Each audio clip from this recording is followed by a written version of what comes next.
So you are welcome. We have our agenda, yeah? So, okay, yeah, let me try to move on, yeah.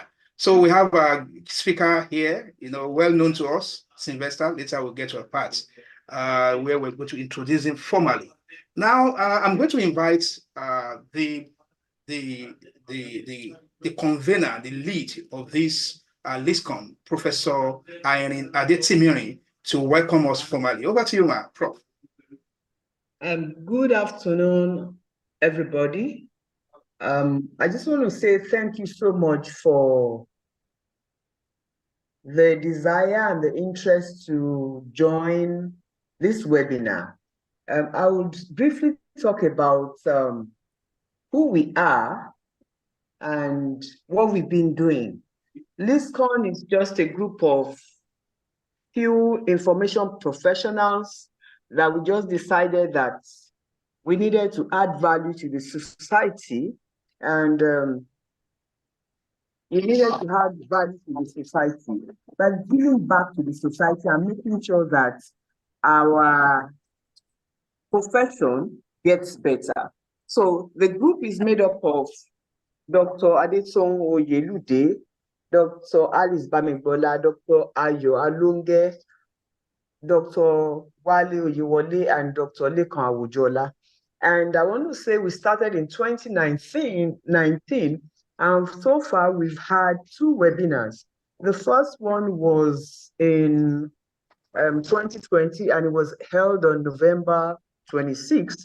And we had a group of well-known resource persons, Professor Umeku from UNN, University of Nigeria, Nsukka, Dr. Ayade Bebele from Botswana, Professor Adeyinka Tella from University of Ilorin.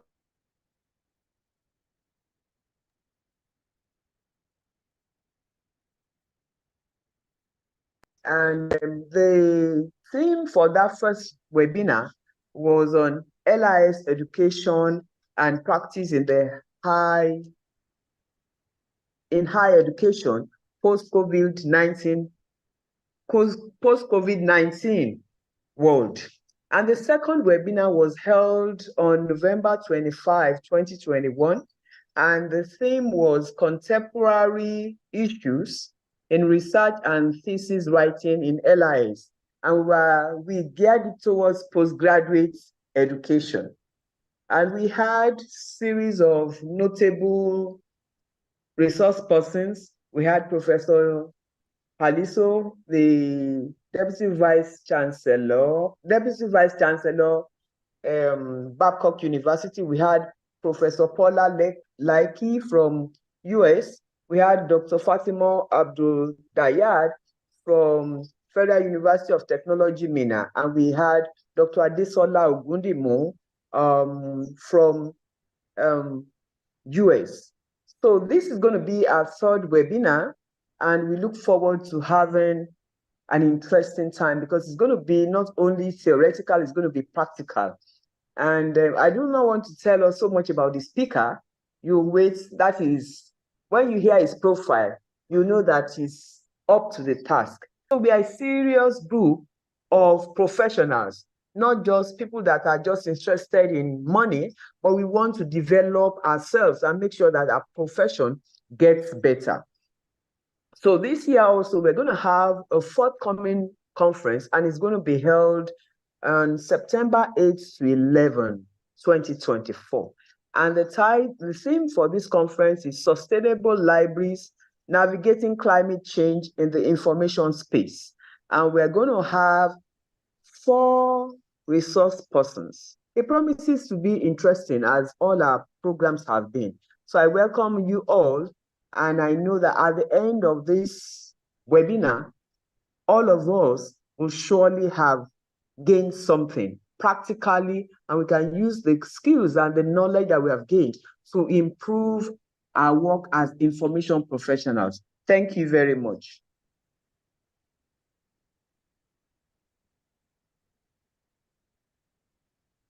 Thank you very much, Professor Irene Adetimiri, who is the convener, the lead, the chairperson, the president of LISCON. And you have heard from him what LISCON stand for and what we have been doing over the years, and also our upcoming conference. Yeah, thank you very much once again. And we want to appreciate everyone for joining us. Before you came in, we mentioned that we have Q&A parts on this Zoom where you can easily send your questions even before the end of the webinar. You can be dropping questions and comments either on the general chat box or in the Q&A, which we have it here. And again, we also mentioned that to attend this webinar, at the end, you also have the right, not the right, you can request for certificate. And certificate will only be given to you if you attend, not if you register. Many people register. We have over 500 registrants. But today, it's only people that are here that will be getting certificates. So the link to the certificates attendance will be available shortly. And again, we have a YouTube whereby in case you cannot join now, you can also watch later. Once again, I welcome you to this meeting, to this webinar. The next on the agenda is to want to know who is our keynote, who is our speaker today, who is our facilitator today. I invite Dr. Alice Bamigbola to do this. Over to you, ma'am. Hi, good afternoon, everyone. And it's my pleasure presenting our speaker this afternoon, Mr. Sylvester Ebhonu. He's a digital librarian with over 11 years of experience in media and library consultation, setups, and administration. He holds an MSc in Library and Information Science and currently heads the e-library and reference marketing department of Delta State University of Science and Technology, Uzuru. Mr. Sylvester is an author and global capacity builder, leveraging expertise in innovative initiatives, digital literacy, and professional branding.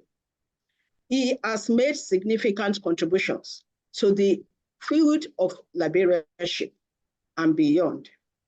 His training on information and digital literacy, as well as implementation of AI tools for improved work and research productivity, have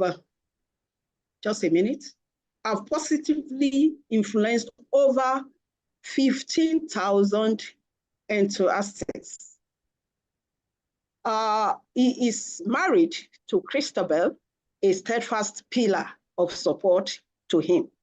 It is my pleasure to present our speaker once again, Mr. Sylvester Ebhonu. Thank you. Virtually, you can draw, you can put flowers, you can put money, dollar, zero, So thank you very much, Dr. Bamigbola, for that. And our digital librarian, Sylvester himself, is here. Yeah, I can see love. Love is coming up. Money can also come up, not only love. Yeah. So thank you. Over to you, sir, to take the floor. You have about more than 1 hour to do this. Yeah, so you can switch as you want. As you can see the agenda as we have it. Over to you. You have the floor. You can share your screen. Thank you. And again, before you go on, there will be a link very soon for attendance. No story. If your name is not on the agenda, it means you are not here. So I mean on the attendance sheet, which will be passed. We're going to pass it through now very soon. Thank you. Bye-bye. Okay. Thank you so much. Thank you. Honestly, I don't know where to start. The first few minutes of this webinar seems to, unlike me, that has a very big voice and always very confident by the grace of God. I don't know how all of a sudden I feel so humbled. And Doc, there seems to be some tension running all over me right now. I know you're a great speaker. Go ahead. I don't know. Okay. Yeah. Yes, the Lord is my strength, because the things I'm going to be saying here today, some of them are bigger than me. So I'm glad that I have a lot of academics here who would support me if I try to fall. So very quickly, permit me to share my slides. Please confirm that you can see my slides. Yes, your slide is on. Yes. Okay. So I want to appreciate Professor Irene Adetimirin and the entire LISCON team for choosing me, of all people, to come and share what I know about practical application of AI in academic research and library services. And also, I won't fail to acknowledge the role Dr. Alonge plays in this. He has been a mentor from afar, right from the time I graduated. The first event I ever attended inspired me, and that was where I met Dr. Alonge. Since then, he has inspired me to be the kind of librarian that I am today. He was one of those librarians that inspired me to be different. And I want to say thank you to you and the team for what you are doing. So I know you already have your agenda, you shared your agenda, but please, can I also share my agenda? This is my agenda. My agenda says You have the floor. My agenda is categorized into 4, and one of them is first, we're going to be looking at the need to work smarter and not harder. And then from there, I'm going to go into what the fuss about ChatGPT. We're going to look, why is ChatGPT shaking everywhere? And what about other AI tools? So, and then immediately after that, we'll just delve into some engaging sessions and trying to play with some of these tools. And right after that, I would be doing, I'll be asking very provocative questions that will help us think of the future. So from what you can see already here, you can see that these questions, and for some of you, please pardon me, you are going to be hearing some of the things you have heard because some of you have attended my trainings before, but I'm going to surprise you today. So if you say you have listened to me before and you don't want to pay attention, sorry, you are going to be missing out on some things, because for this particular webinar, I made sure I did a little more thorough research, because the last time I did a very extensive teaching on AI was last year, and a lot has happened since last year. So here I'm going to be sharing some current developments that we should consider. So having said that, I will just make a disclaimer, and the disclaimer is everything that I will say here today, they are my opinions. They are just my thoughts. I am someone who jumps on AI tools. I am not scared of these things. Once I hear that there's one, once I search Google and I find one, I jump into it, sign up, and then I test. So in my practical sessions today, I'm just going to be doing things that looks like demo. I'm not going to be going really, really deep because I am learning. Just like AI tools, most of these generative tools, they will tell you that they are learning. They don't know it all. So who am I to now say that I am an expert in this area? Okay. So I am open to learning, and we will learn. And most of the tools that I'm going to be sharing with you, as you can see on the slide right now, I think 17, more than 17 AI tools are on your screen. You may want to take a screenshot of this. If time does not permit me, time will not also say I should not do some of those ones I have colored blue. I'm going to do my best to take most of these AI tools, and hopefully we'll gain insight from these. Also, there are other workshops that beyond here that you can upskill. So this is just to give you an idea of some of the tools we're going to be looking practically. Then for those of you in the chat session, I know you are waiting for this part. I've not come to salute you. So let me switch my screen now. You know, I always greet people in the chat session. So I want to quickly check in the chat section.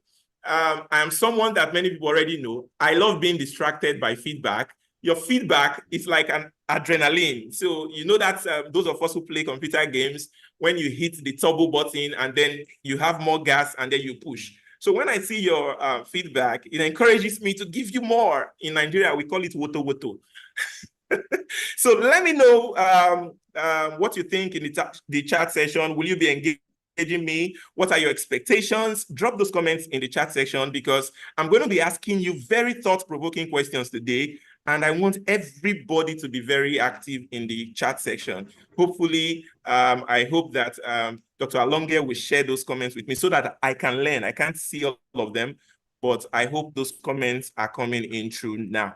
So, so having said that, the next slide you're seeing right now is a slide I got from LitMap. LitMap is a literature mapping tool that uses artificial intelligence in what they do, okay? So, and LitMap, I came across this article, it was published this year, not very long ago, maybe a few months, if not this month. But one thing you will take note about my slides is, please take note that when you get this slide, most of the slides, most parts of the slides are clickable.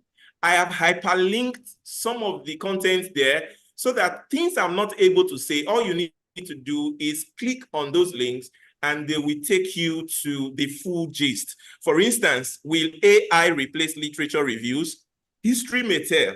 When I read this article on LitMap, oh my goodness, I started understanding what the essence of literature review is in the first place. I never understood literature review like I understood it on this page. And if you check also in that article, you see that there's an event there you need to register for. They are organizing a sleep and wake up.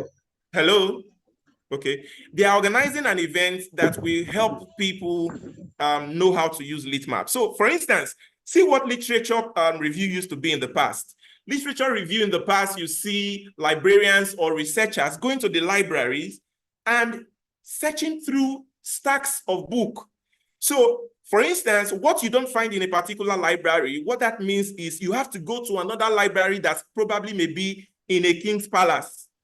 And then you search through the library. So you are only limited to what you have there. And there's the possibility that you are not able to review all the literature related to what you are researching on.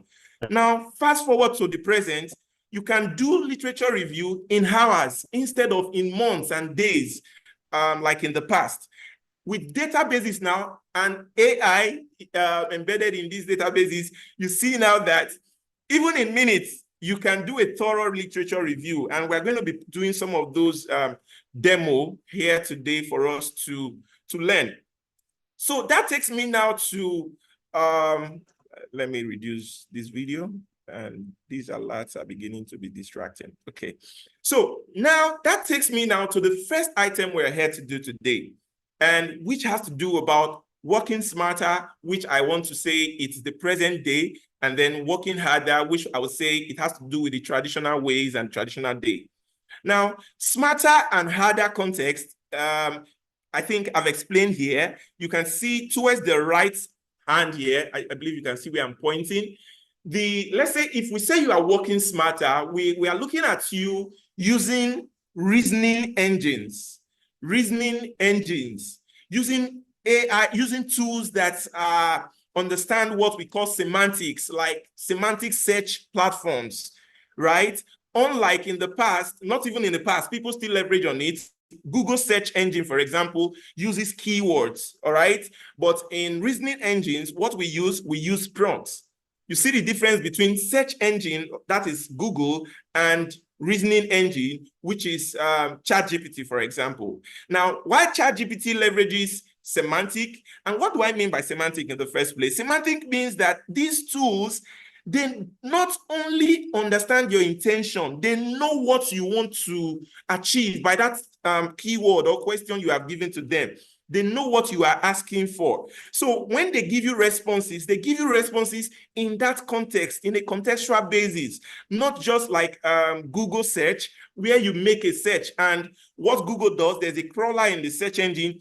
It crawls around the internet, and then it keeps searching for keywords where that keyword you have typed into the search engine, where it exists in the internet. And then it pulls all that results, and it gives you something that you see on your screen, like 1 million results for just one keyword you type there.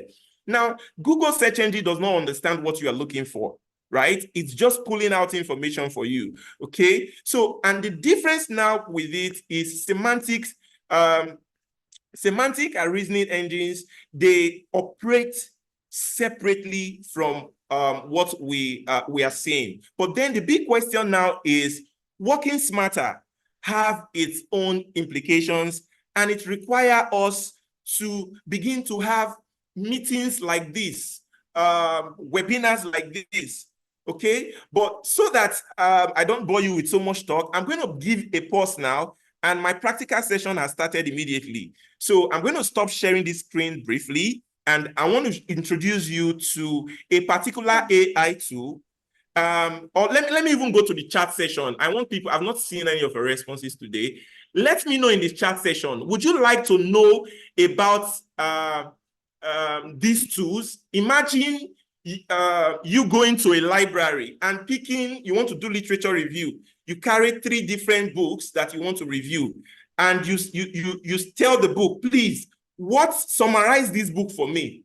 Or what is the research gap in these 3 books right before me?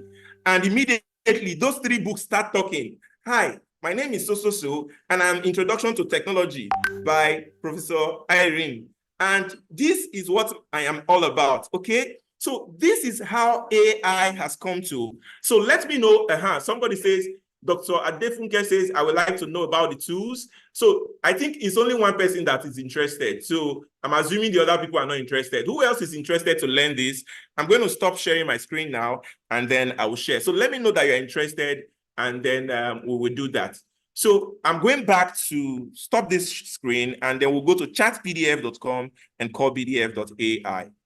So Dr. Alonge, pardon me, I'm stopping my screen now. Stop share. And then I want to share my entire screen, I guess. Yes. So let me just share my entire screen. Share my entire screen. Okay. Oh, whoa. So my entire screen is now being shared. Dr. Alonge, please help me. Help me confirm if you can see call PDF. Call any PDF. Let me know if you can see. Hello? Yes, it's working now. Yes. Oh, that's great. That's great. So I'll just tell you a little bit about this AI tool. This AI tool. Okay, good. This AI tool, just as the name implies, call any PDF. It means telephone any PDF. So it means you can speak with, you can have a conversation with any literature, any work. So all you need to do is, after typing callpdf.ai, you just click on drop PDF. So I'm going to click on this, and it takes me to my computer. And then just while the introduction was going, I think I was just looking for a work. I couldn't find one. And so I just searched Prof's name, and I think this work is by Prof, user education adjustments, user education adjustments and use of online PDF. Okay. And then upload.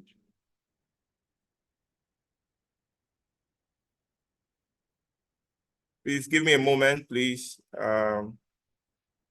I'm trying to create an account and see what the problem is stopping me from accessing this. I have some demos on my channel where I've demonstrated all this. I'm surprised it's giving me this issue. But please take note, this AI tool is not entirely free. It gives you a limited option to use. So I think what was happening, so pardon that issue that I experienced. I had exhausted my trial period. I think I've been using it a lot already to call PDF. So you see, I'm using a different account now, and it has accepted the PDF. So I'll just demonstrate. Go to www.callpdf.ai, upload the PDF, and then call the PDF. So I'm going to click on the green button to call the PDF. So it's asked me to give permission for my microphone. And then I accept. Hello, DSUST. Just skimmed through the PDF. Need a summary or have questions? Okay, thank you, Call PDF, for that. I would like you to give me a summary, a brief summary of this PDF, and let me know what are the research gaps and areas where I can improve in this work to stand out in my publications. Here's a brief summary of the key points from the PDF. The study examines the factors that influence postgraduate students' use of online databases at several universities in Nigeria. The main factors identified are 1. User education. The study found that providing comprehensive user education programs to teach postgraduate students how to effectively access and use online databases is critical. This helps improve their perception of the databases as enjoyable and useful. 2. Perceived enjoyment. Students are more likely to use online databases regularly if they find the experience enjoyable and engaging. User education plays a role in shaping this perception. 3. Objective usability. The actual usability and functionality of the online database interfaces also impacts usage. Students are more likely to use databases they find easy to navigate and search. In terms of research gaps, the study suggests there is a need for more continuous and sustained user education programs for postgraduate students beyond just initial orientations. It also highlights the importance of ensuring Okay, so I sent a message to the group. I wanted to confirm if you could hear the conversation I was having with that AI. So for instance, it has the PDF now. Let's say I had to truncate that process. It was explaining to me the question I asked it. So that's the power of AI. So I can go again now to say, I'm calling it again now. So I want to call. Okay. It's asking me to drop another PDF. But anyway, I've done that demonstration. So these are just going to be demos. After now, you can try that out. So I'm going to do the other demo, which is Chat PDF. Chat PDF. Chat PDF can be accessed at chatpdf.ai. So chatpdf.com is what we are seeing on the screen now. Chatpdf.com. So what chatpdf.com can do for you is with chatpdf.com, you can just drop a particular article and start interacting with that article. So let me demonstrate using chatpdf now. So I'm going to drop another PDF here now. Let me search for another PDF. What's this content? Okay, intelligence and perspective of university librarians. Okay, so I'm dropping another AI tool here, another document for Chat PDF. So as you can see on the screen, what has happened is Chat PDF has accepted my file, and the title of this work is Artificial Intelligence Tools and Perspectives of University Librarians, an overview. So if you look towards the right-hand part of this screen, you will see that it says, hello, welcome to this informative PDF. How can I help you? Do you have questions you would like to ask? Here you can see it suggesting. It says, what are some of the examples of AI tools currently being used in Pakistani? And how do university librarians view the adoption of AI in library services? So the aim or essence of me demonstrating these two AI tools for us is to save us the stress, the time we spend in going through voluminous literature.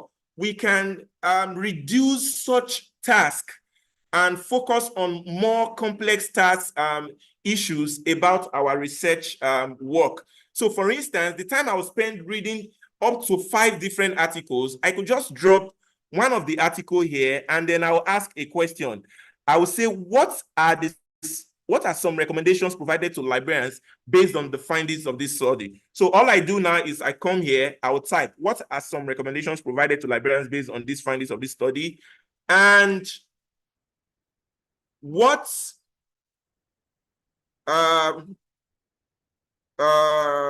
further topics, what further research topics can I coin from this work?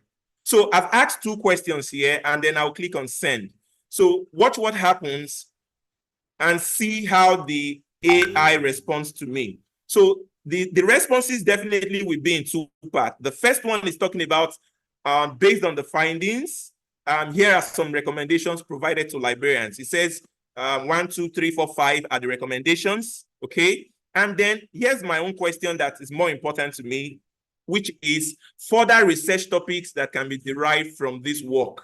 And take note, you would agree with me that if I were to complete reading this work, sitting down to start brainstorming and thinking of, okay, what is the research gap in this work and how can I coin a researchable topic? You know that that process would really be terrible. It would take a lot of time, a lot of work. So, but AI assists us to give ideas. So you see from this title of this work here now, article, Artificial Intelligence Tools and Perspectives of University Librarians, it's suggesting to me now that I can also do a comparative study, conduct a comparative analysis of AI adoption in academic libraries across different regions or countries to identify best practices and challenges. Also, you can see it's also suggesting another area I can write on, which is on training and development. And I believe it's drawing all these ideas from the recommendations that the work gives. So having said this, I want to stop here because we are not yet in the practical session. This was not supposed to take long. It was supposed to just be a demo to introduce you to how AI has absolutely revolutionized the way research is now being carried out. So I'll go back now to my slide. So please help me confirm, Dr. Ayo, that you can see my slide. The slide you should be seeing now. Yes, showing. Yes, we can. Okay, thank you. So please, if you got value from that demonstration, please just put it in the comment section and let me know that I'm communicating. Okay, so now I want to find out, I know there are some very senior librarians and academics here. Put in the chat section, I want to learn from you. How were you conducting research as at 20 years ago? Like my former boss, Dr. Gladys Onya, she used to tell me about how they would travel from Delta State, go to some other states where there is internet, where there's information and access to internet. They would download materials, not even download, print. They would print, and then they come over and she starts attending to the needs of people in her library, public library as at then. So this was how many were doing their research. So I want to learn from you, not just Dr. Gladys now, I want to learn from you, how were research being done without when technology was not really very obvious? How were you conducting research? Please just drop that in this chat session so that everybody can learn together. Now, my point here is, it was in my undergraduate days that I understood better the civilization of man, and it was through Professor Aina's book. I know many of us know that book, History of Libraries. In History of Libraries, you hear the names of Johannes Gutenberg and the invention of printing and all that. So if you see what I have demonstrated here on the screen for you, it shows you a kind of little evolution of technology from printing, computers came, internet came, and then mobile technology just scattered the table. And immediately mobile technology came, social media just joined up. And just like the NLEIT section did, I think 2 years ago, we organized a training, the LEAD 20 training for blockchain and big data. So big data started becoming a big issue. Internet of Things came on board, and then virtual reality, machine learning, and then AI. So I'll quickly say now also that I hope we know that the AI that is shaking everywhere today now did not just start today. It has been existing for several years, and I will let us know why it's becoming to be a big deal. Cloud computing came, 3D came. In 2024 and in years to come, we don't know what will come. We cannot even tell with the rate at which things are going. So if some people have ever said that human beings were like animals, as we can see here, and then evolution, everybody started Homo sapiens and all that grammar, and then till we got to where we are right now. And then you see how the Stone Age started and how electricity has improved. So please just bear in mind that we will see more. So having said that, what are people doing with AI? If you look towards your right here, you will see this is, I think, Kayode on the screen of Channels TV. Is that Kayode or Shane? Yeah, Kayode. And you see how deep fakes are being used. these are just some ways people are using AI. If you look towards the left here, you see how those in the medicine are using artificial intelligence. This part is a familiar part of my slide that those who have attended will know, so I'm not stressing on it. Even those in the music sector, DJs now use AI. Those in law, there was a case. The stories are there. Like I said, my slides are clickable, so you can click on the link to read the full story of co-counsel and recording stop. So co-counsel using AI legal assistance in courts, and even military, they are also using this particular AI model. But that now brings me to a very critical issue that I want every one of us here to contribute on. And I'll come to the comment section. I know most of you by now will be thinking you came to learn more about practical from Sylvester and LISCON, but I came here prepared. I want to learn from you. So I'm going to be asking so very much thought-provoking questions, and one of them are opinions from a particular article of a workshop that I stumbled on the internet. A workshop, the article titled "Academic Approach to AI, Maturing as Technology Evolves," all right? And it was at the Digital Universities US conference. Now, first of all, look at what I said here. I said, when it comes to AI, accelerating academic process, and what should be the new normal? What should we now be assessing when it comes to AI accelerating academic processes? And why are universities slow to adopt technology in their libraries, in their academic processes? All these questions were answered in this workshop, and I'm going to read out one that is very striking by Douglas Harrison. He said, a lot of the new work for us is figuring out what we want to assess in the process instead of just at the end. The end has been so reliable. Yes, we know. We have always, pardon me, let me include my own voice now. We have always been writing exam, focusing on the grades of students. Did you pass your exam? Did you get a first class? Did you get a 2-1? We have always just cared about the end. But Douglas Harrison is now asking, when it comes to AI accelerating academic processes, what should we now be assessing? For so long, the end has been so reliable for so long as a measure of learning. But now we have to start accessing in the middle, which we have been saying for decades. Some people have been saying, let us start assessing in the middle. In some countries, I learned that they don't even do exams, right? Oh my goodness. Oh.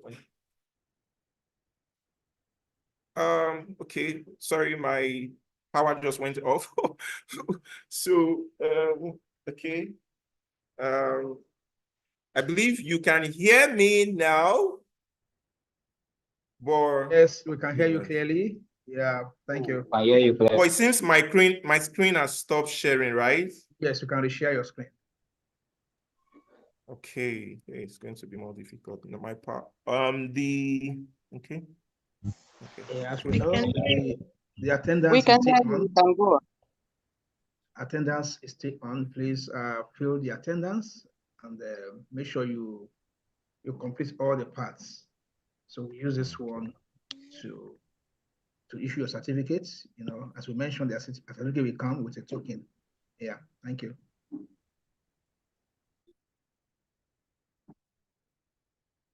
So, Dr. Ayo, you can hear me now, right? Yes, and my slide is back. Yes. Okay. Yes. Okay. So you see, the point I'm making here is Douglas is saying that they have been saying all this for decades, but now you see our hands are now tied. So we now have to start having this conversation about, since everybody can now use AI to write articles and publish, to write their dissertations. So what should we now be accessing? Because anybody can do this. We should start thinking about that. And I would like to get answers and thought-provoking responses in the comment section. Then Robbie Melton said, he raised some issues. He said, describe AI-generated images. Okay, no, let me just go to the point. He says, there is a digital divide, and there will be an even greater divide if underrepresented groups don't have a seat at the table. For instance, should I say underdeveloped countries, underdeveloped groups? If we go on AI now, see the picture by your left now, there are some way you will prompt a particular AI, and the results you get are just white people. Now, and sometimes even when it portrays Black people, you find out that it portrays Black people as ugly, as sad. So these biases have been used in training these systems, and these kind of things may increase in the future. These are worries that we should care about. I will just continue, but please just do well to please be dropping your comments. I would like to come back to see them. Then another very thought-provoking question I would like to ask is the one you are seeing on your screen now. So is it okay for us to start rethinking plagiarism? Since AI can now write a whole work for us without even giving us where the reference is coming from, we don't know where those sources are. What then is academic integrity? Please, I want to check the chat session. Please show me, help me understand, what do you think is academic integrity? Why should academic integrity matter in a research work? Is there a relationship between plagiarism and integrity when it comes to using generative AI tools? And then the big question I would like to ask here now is, how do you know that you have even plagiarized when you are using AI tools in the first place? These are big questions that I'm saying that professors here would even have answers to. So if I use AI by consulting it to just get insights, and I don't want to, just want to explain to me a particular concept, does it mean that I have plagiarized? Then if I draft my original idea, and then I drop it for AI to help me refine and perfect for me, have I plagiarized? If I prompt AI and then the result it gives to me, I rephrase it, some people call it humanize, and then take it to Quillbot and then rephrase it, have I plagiarized? If I copy and paste verbatim, have I plagiarized? If I acknowledge AI, have I plagiarized? These are key issues we should begin to ask ourselves. And just by attending this one particular webinar that LISCON is putting together, it's not going to be sufficient to explain, it won't be sufficient to explain what, pardon me, my power is back. I'm trying to put my slides, my primary slide back together. Okay, yes, I think we'll stop here. And okay, here. Okay, so rather than worrying about all this, so the big question that I'm asking everyone to share with me there is, students and researchers no longer understand what plagiarism means anymore. It's really confusing now.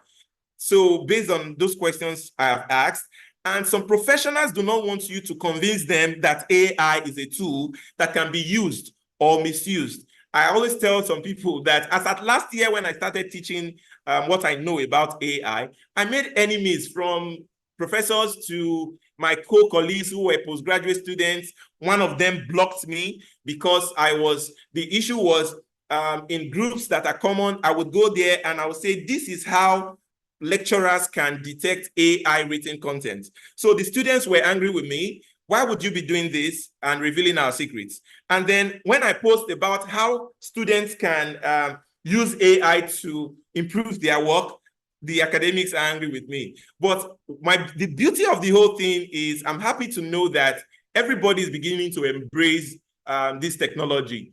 If you watch this video that I've attached here later on, you will see how library users, because I'm not talking to just academics here, there are some who are just like librarians serving in the library. You will see how former library users no longer need to visit the physical library and what you as a librarian can do leveraging AI. So having said all this, the misconceptions and myths are some of the things that holds us from actually implementing technology or even trying to learn more. Like I said before, I am not a tech expert. Like my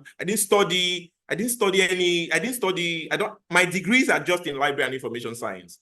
So I'm just an enthusiast, okay? And AI, you don't have to be a tech expert before they say you are AI literate. And unlike some other people, they still believe that AI is the end time technology, is a tool of Antichrist. No, it is not. And some people have said that AI will replace humanity. So people have said AI will replace humanity. I personally, I don't even know what I believe anymore. So that's why. So I don't know what is possible anymore with AI. So I'm just trying to be open my mind for the worst. Anything can happen. Because how do you explain a particular model that was trained on how to play football? The instruction was, this is how to play football. I am your friend. Play with me, pass the ball to me, and I'll pass it to you, and then we'll have fun. Instead, that AI model that was trained like that, all of a sudden starts dribbling me.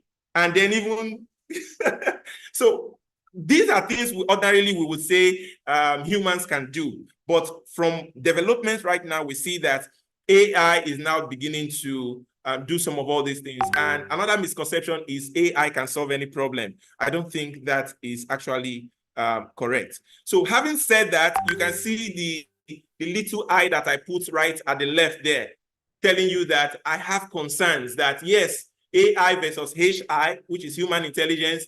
HI was created by God, but artificial intelligence was created by humans. I used to say, as of last year, that it is not possible that AI will replace humans or can outsmart humans. But then I don't know what to say anymore. So don't take my word for it. You can do your research in that area. So you read this and see some of my comparisons with AI tools. So having said all this, in all that we have said, because I'm rounding up to go to the next session, should we compete or should we collaborate with AI? Should our hands remain suspending or should we put these hands together? This is a big question. So let me check the chat session again. Let me know what your suggestion is. Should we compete, like fight with AI, criticize those using AI, or should we collaborate or embrace technology? So put your comment, just say compete if you stand for compete, collaborate if you stand for, but if you're in the middle, just say you want to catch cruise, just type cruise. Okay, so having said that, I want to introduce you to some key definitions. So I went into ChatGPT and then I said, ChatGPT, if you see my screen, I said, briefly define the following AI terminologies for library and information professionals starting out in AI literacy and include a bibliography for further reading. And I listed about 12 terminologies that I just randomly selected as key terminologies that we as librarians, I know some persons might not be very familiar with these AI terms. So if you are not very familiar, please see the next slide on how ChatGPT responded to me. I'm not going to be defining all these things. When you get the slide, you read them. So the first response ChatGPT gave to me was like this. It said the definition, AI refers to so, and then it said for further reading, go to so link and so link. I know the next question that will be on somebody's mind is, how come you are trusting ChatGPT's references? Okay, now take note, what I used was ChatGPT 4 and not ChatGPT 3.5. ChatGPT 4 is more accurate and has embedded in it. It has Scholar, it has Consensus, it has a lot of other plugins that goes into database and give you source. So you can rely on most of the references that ChatGPT 4 gives to you. So you want to learn about AI, start with this particular slide by understanding. You can take a screenshot and understand the definition of these terminologies. Having said that, so what the fuss about ChatGPT? Okay, did I even mention that most of the images in my slides were generated with AI? Please, I need to mention that so that you know, okay?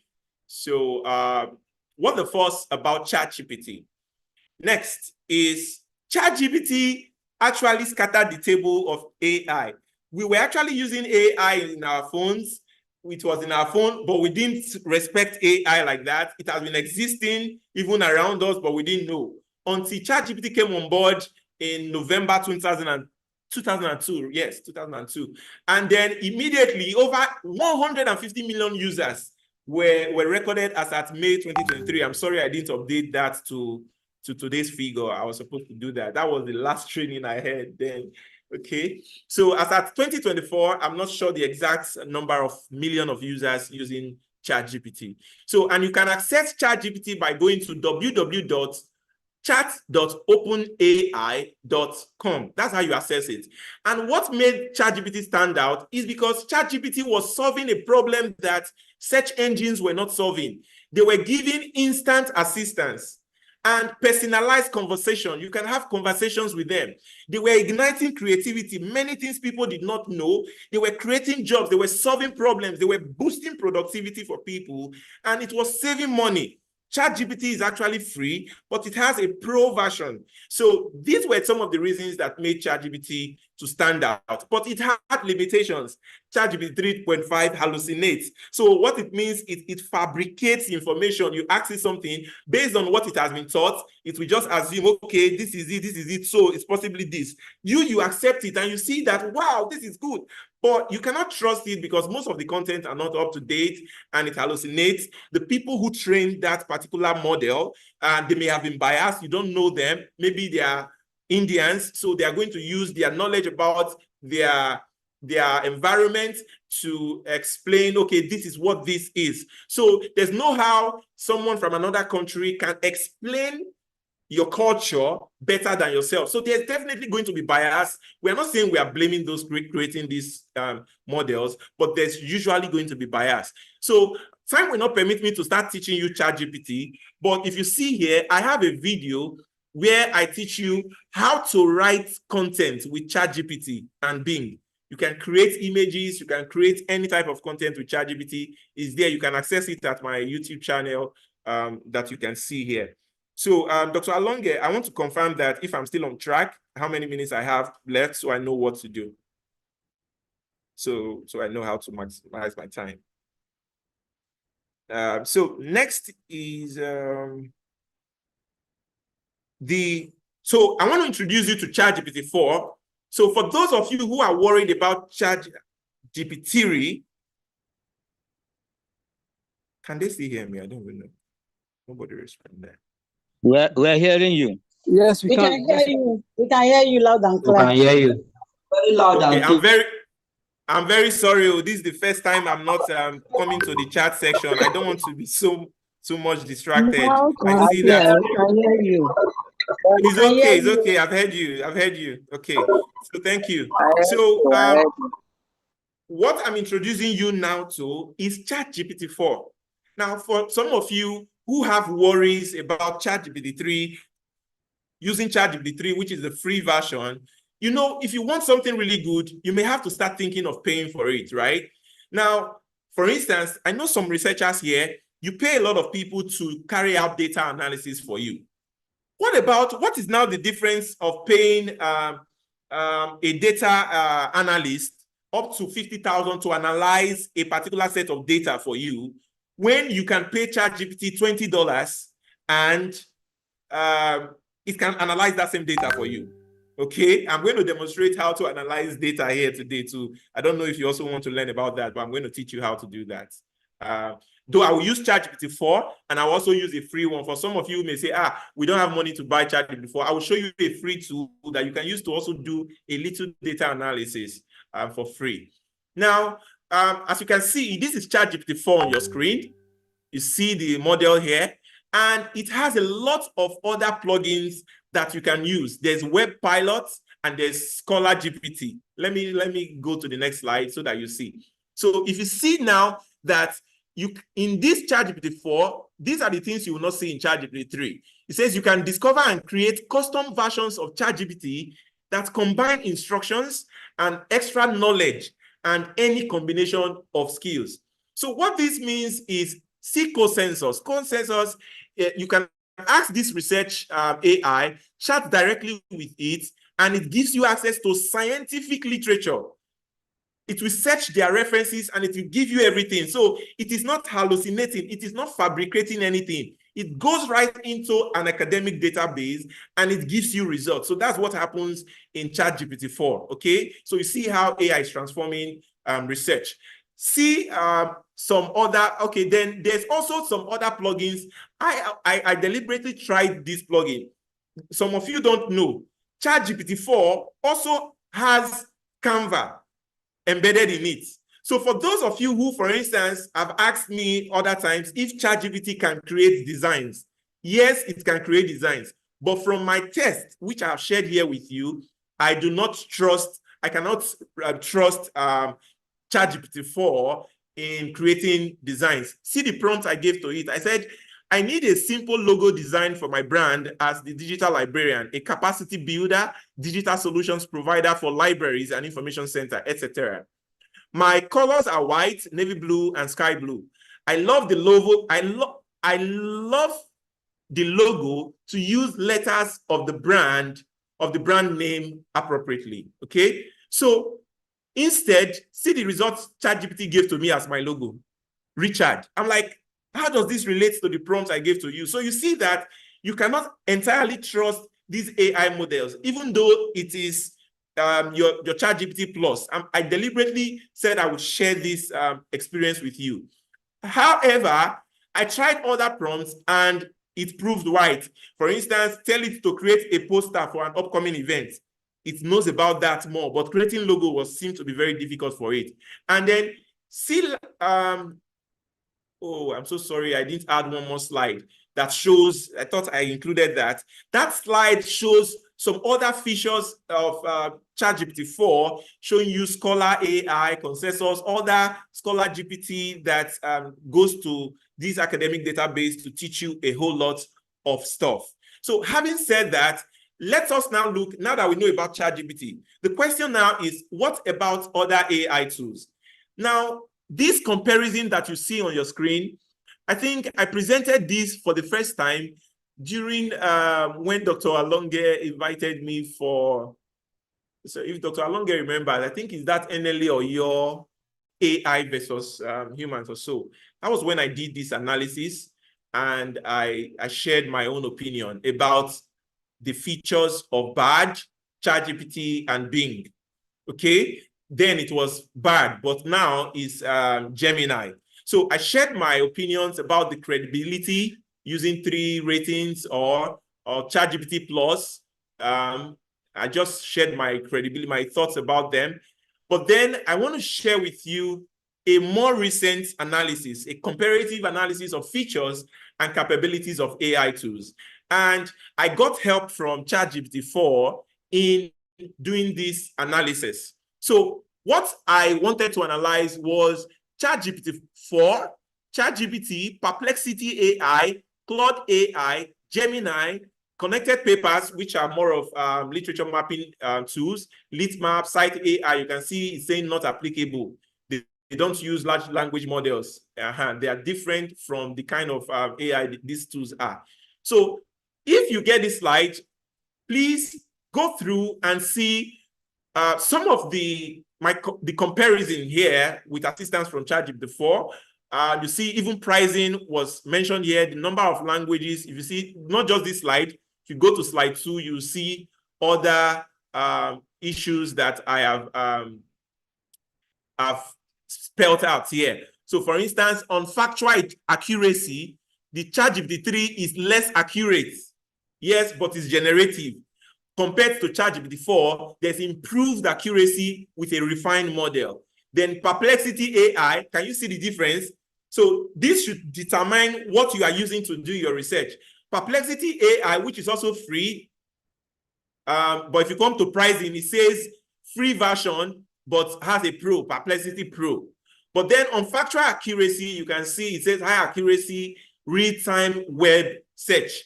Okay, so it gives you access to real-time information and all that. So let me not bore you with all this. This is just to give you examples of some of the AI tools that I wish time would permit us to go into today. Now, my concerns about the limitations about this AI tool, if you click on some of these things, you will be able to read on them because I have hyperlinked them, like I said. The creators and developers of these AI tools, they are scared of the ugly side of AI, okay? So they have concerns that they can no longer control these AI tools. Also, AI users may be using it for evil. I've mentioned this several times. Even educationists and students may be affected negatively because it will kill creativity.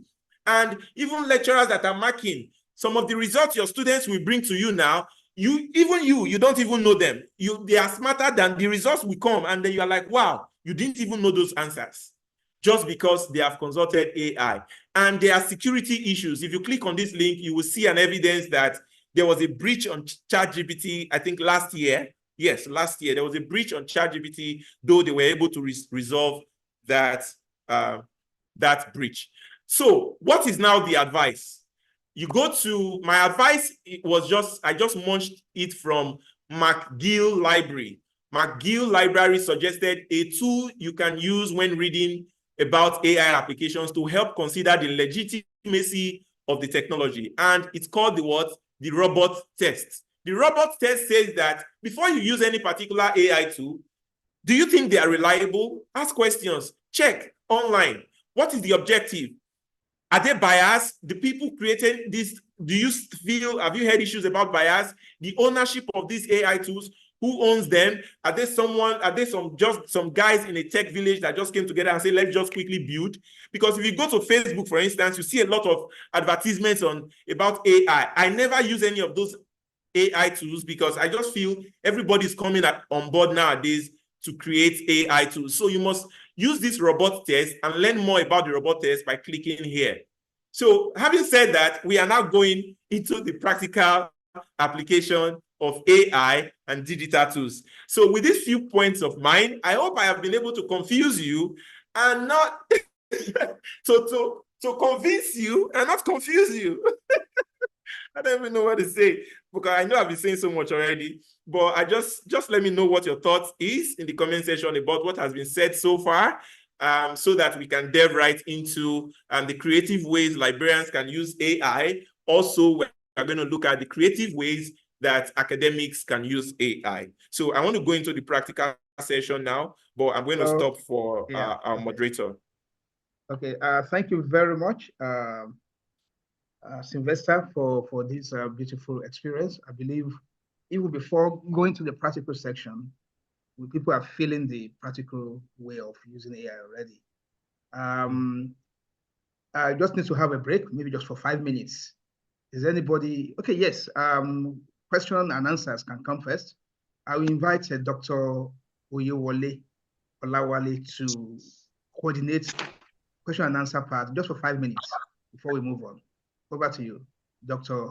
Oyewole. All right. Thank you so much, Dr. Alonge, and really want to appreciate a digital librarian for that very engaging and very informative section. So at this point, we move to Q&A part.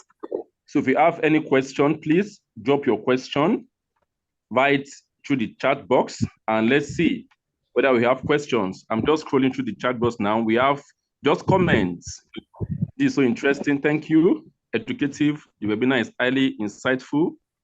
Well done, sir. Very educative. And we have lots of comments about what we have had. So do you have any question? Please, you can indicate by show of hand or text your question right on the chat box there. Then we pick it up for our digital librarian too. Do you have a question? There's one question here that says, okay, yeah. Can one use PDF from any other reference managers? I think by Mohamed Ladan, talking about called PDF.ai.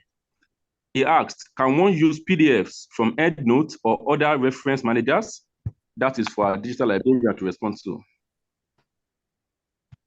Okay, I'll just give a direct response, please. Yes, you can use any PDF. You notice I was having a challenge at the first time. The challenge I was having with using called PDF at the beginning was because I had exhausted my free, the trial I had to use on that particular account. So what I used was, I used another account, the Delta State University of Science and Technology Library account, where I work. So that was what I used, and then I was able to do that. Yes, it can take any PDF. Very apt, sir. Thank you so much. We have, okay, Melba is raising up, and please, can you unmute and ask a question, please? Melba. Thank you so much, Melba from Namibia. It was indeed a very insightful session. Sincere apologies, I joined late. I wanted to find out, I think now that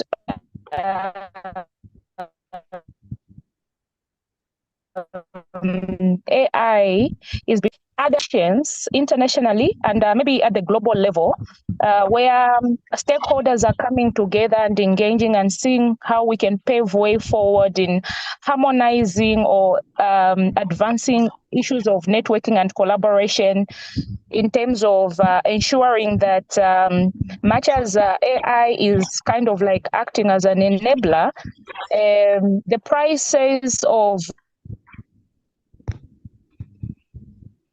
plagiarism softwares and universities, especially private universities, are unable to cope with the rising charges on plagiarism softwares. What is the future in short for us moving forward to ensure that as much as students are adopting and embracing AIs, including us as librarians, how can universities adopt or place themselves in terms of joining hands to collaborate and see to it that the service providers of plagiarism softwares like reduce their prices? Thank you so much. Okay, thank you very much. So the question is quite, I'm going to respond that question. Hello, pardon me. That question is quite really very fat. But the first approach I would recommend, because the question you asked had some answers embedded in it. And why I say that is the first thing we need to start doing as universities, as libraries, is we need to start coming together to have this kind of conversations. And that's what I think you mentioned in your comments. And I say that's one of the answers. We need to start having this kind of conversations. And because this kind of conversations not only helps us to even know how to use these tools, but help us to be exposed to the possibilities to the future. So, and then secondly, when we have this kind of conversations, you will see my recommendations at the end of this workshop. I also recommended that we should start thinking of forming policies. For instance, those huge questions I asked about plagiarism in the first place, they are difficult to answer. Even me, I'm not sure what the answer exactly is, right? So what it means is when we collaborate, when we come together, we will be able to put ideas together and then come up with some sort of usage or no, some sort of development and usage policies. So university management, Senate, and library management, we have to start coming together to discuss about the possible effects of these tools and what policies we can be putting in place. Once we are through with that number 2 step, before we can now start going to have negotiations with those vendors and those experts that provide plagiarism services. I know those are easy. These are things that especially libraries can actually get if we come together, if we put ourselves together, speak in one voice. Turnitin will listen to us. I know how very expensive Turnitin is. Recently, Turnitin got the AI feature, right, that can detect AI. But then for you to acquire that license now, it's a whole lot of dollars. So if librarians come together, speak with one voice and know what they want and have some policies way forward, when you make requests and to organizations, I believe they can listen to us. So this is my own thoughts on that question. Thank you very much. Thank you so much. Before coming to Jonathan Chima, we have one question in the Q&A box. And the question is, please, can you give more information on ethical issues associated with AI? Okay, so pardon me, this is not the point I'm supposed to do that, except Dr. Ayo wants me to fast forward to talk about ethical implications. Yeah, what I want advise, let's wait till the time. Thank you very much, Dr. Tulilope Bami Boshi. I mean, Bami Badamosi, sorry, Badamosi. We're going to attend to that the right time. Yeah, maybe you can, let's keep all those questions, Dr. Oyewole, so we can move to the next part. You know, at the end of the practicals, we can answer. Is that okay with us, the facilitator? That's fine. Yes. Okay. Okay, thank you, sir. Over to you, sir. You can go ahead. Yeah. Okay. The questions can keep rolling. They will be compiling everything. Thank you. So pardon me, this time I'm going to be doing some practicals that, Dr. Ayo said something now that just got to me. It said, even my presentation, I know it was deliberate that way because so that I don't end up talking and talking from my presentation. For some persons, I know you would have gotten some practical ideas, right? So even now, when I'm going into the practical, it's not just going to be entirely practical. There are things I'm going to say that I may not be able to demonstrate, but there are some I will be able to demonstrate, but then they are all intended to give you idea. So let me quickly just show you. So for some of the workshops I've been facilitating, not here, this particular slide you see are the practical ways that I recommend for librarians to use or integrate AI in what they do. So for instance, I suggested use AI to get insights. Use AI to learn about the behavior and changing needs of your users, and then get relevant suggestions on creative ways that you can use to meet these needs. So let me explain now. Somebody will now ask me, what is the simplest way to practically implement this particular idea? Now, for instance, what about getting a feedback form? I'm giving, this is the practical that you are waiting for. Practical ways you can use AI. Now, how can you get insights that can improve your service? Number one, try to create a Google form. And in that Google form, it's a feedback Google form that gets insights like feedback, overall feedback about the profile of your users, what their needs are, how they search for information, their behavior, what suggestions that they have. Let them put this in a Google form. This is just an idea. Let them put it in a Google form. Then immediately after you do that, take that data sheet. That's, when you create a Google form, it puts the whole data in Excel. Take that data sheet and drop it where? In ChatGPT 4 or the free AI tool I'm going to share with you to analyze that data.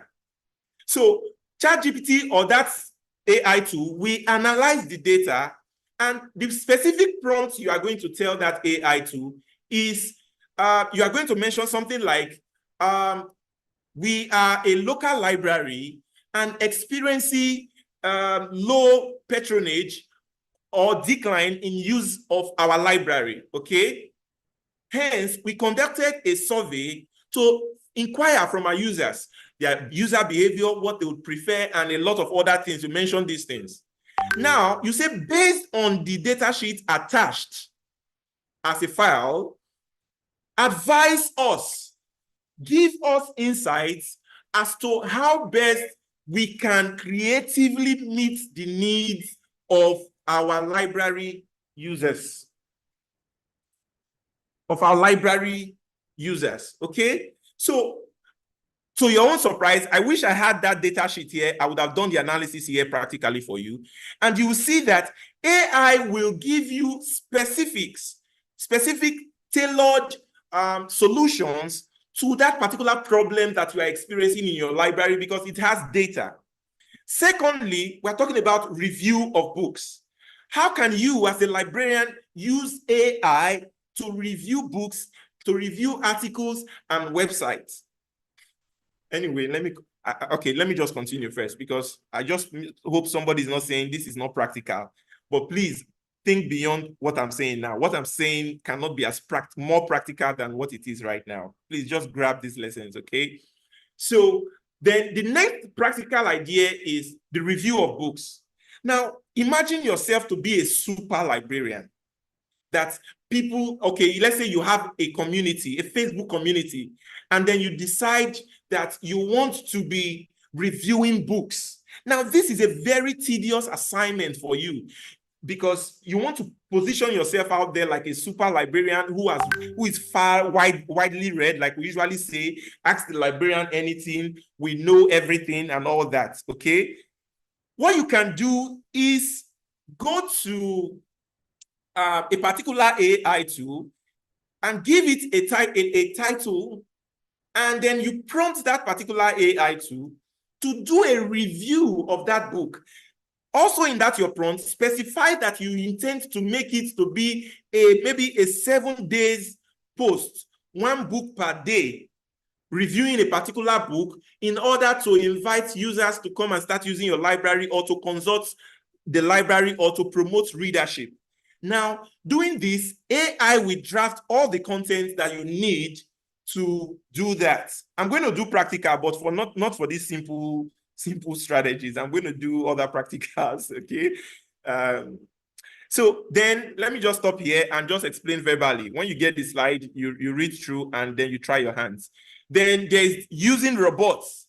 That one, I know some of us, we are going to be needing tech guys to assist us, but at least there's a university that I know in Lagos, they created a robot, and then they trained the robot on what to tell users, on how to respond to users. You can do that, okay? And then we can embed in library management systems.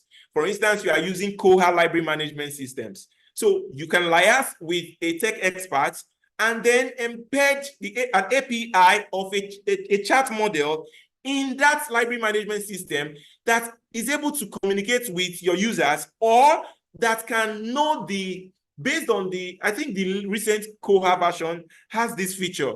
So based on the search needs of users in your library management systems, there's going to be a list of suggestions, just like in Google. When you make a particular search, it suggests. These are some AI features that can be embedded in our library management system, so that once a user search your catalog, they are able to see related terms to that particular search. Others are empower your users. Carry out AI literacy programs like this. I will share my recommendation at the end. Another one says, ask a librarian. At my previous institution where I was, we are currently building one now in where I am, which is the Delta State University of Science and Technology. We are building we are training a chatbot that will be embedded on our library website. We are also doing a lot of work to upgrade our library website.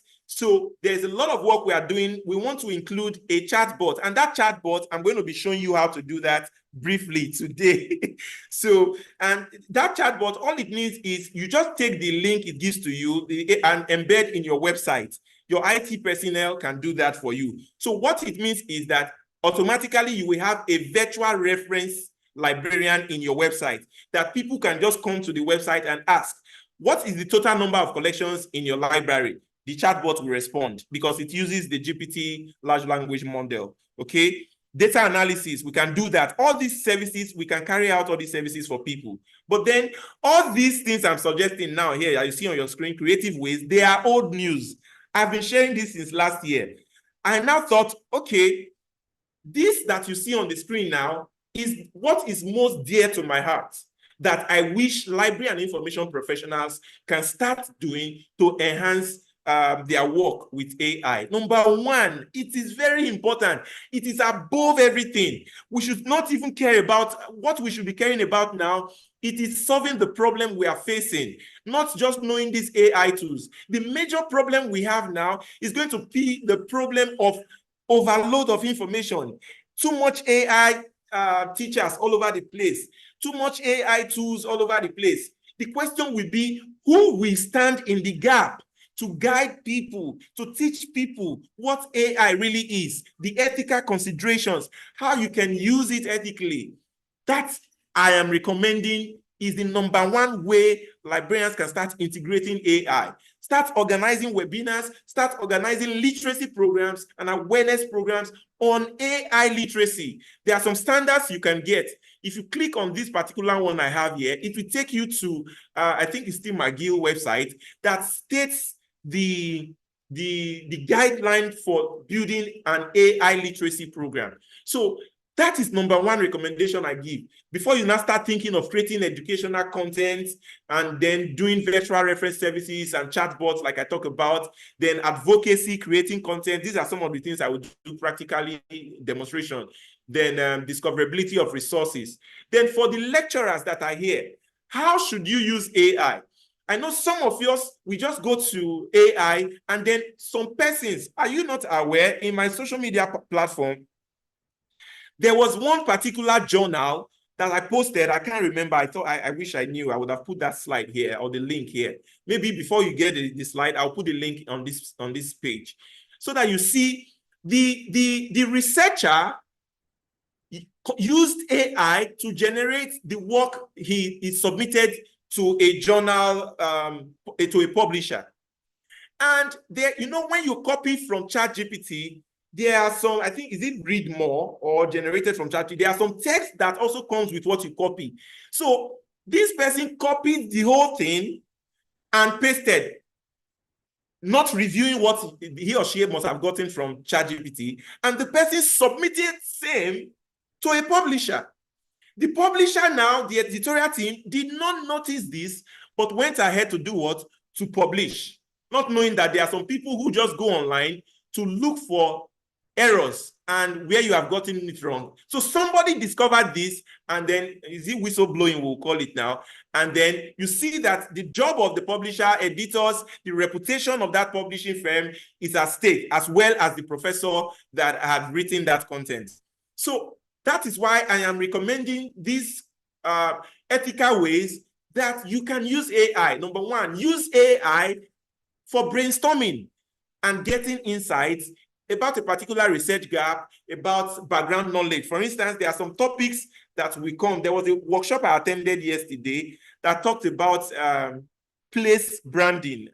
Place branding, my goodness. I know about branding, but I never heard about the term called place branding. It was my first time to hear it at that webinar. So all you can do now is, from what the lady said during the stream, I learned about place branding. So I can now go to AI to say, teach me more about place branding.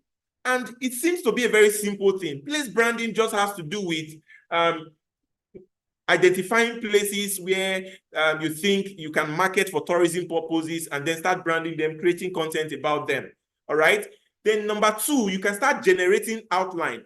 Ask AI to generate outline for you rather than just saying, write the chapter 1 for me, write this for me. Okay, then another one, you can ask it to recommend literatures, or you can ask it to summarize literatures like we did with Core PDF. Then there are citation management tools like Zotero, etc. You can, there's BibGuru, there's Cite AI, then data analysis, which we will do a little today. So having said that, I have spoken all the grammar I need to speak. Now let me share my screen, and we will start with, we're going to start with data analysis. So I'm going to analyze a particular data. So I'm going to start by going to analyze data. You go to www.kaggle.com. Kaggle.com. So I'm at kaggle.com now. Where's Kaggle? Where's Kaggle? This is kaggle.com. Kaggle.com. In Kaggle, what is Kaggle? Kaggle, you can get data sets here. So let's say I want to analyze a particular data. I can just come to Kaggle and search for the kind of data I want. So, you know, I can't go and take a research work of anybody and start analyzing publicly here. So let me search for a research work on perception. I don't know if I'll find this result. Perception of AI. Perception of AI. So I'll type enter. So where do people learn? What's on deep learning? So at the beginning level, machine learning bias, IML, perspective, and recommendations. Okay. So I think let's just download this. This is a data.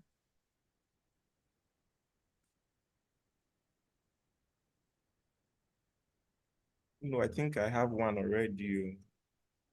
If this is not having an Excel document, that's where problem comes again.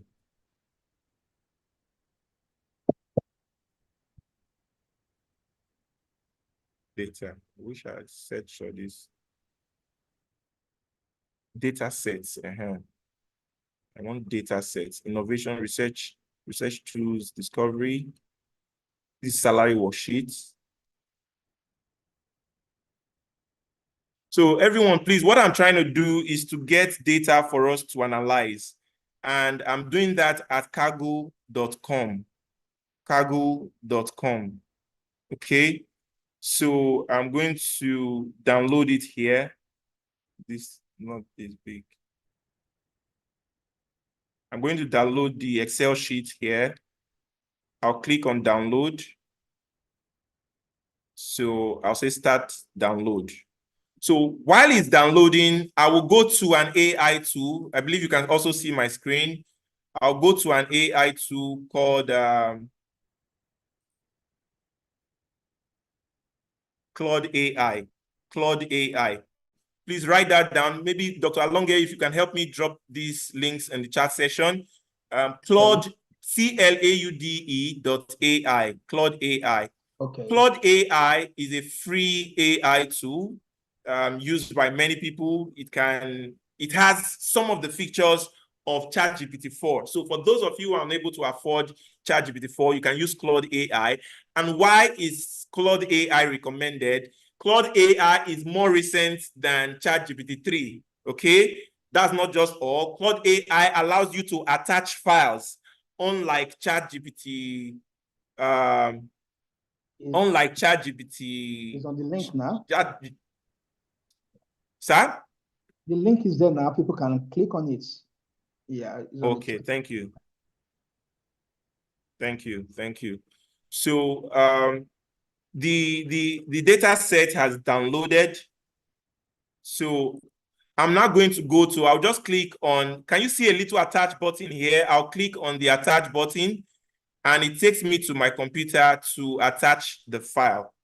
So the file is located in my downloads and the part where I called documents. No, it should be in compressed documents.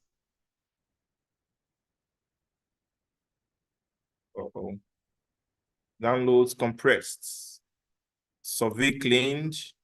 And then can you see that this is your usual? So imagine this is your normal research work and all that, right? And let's say you have distributed questionnaires and your questionnaire is now in Excel version. You want to use it in SPSS. So instead, you bring it into Claude AI. So I'll say, yes, bring it to Claude AI. So as you can see, it's loading and it will attach that file. So the next thing I need to do now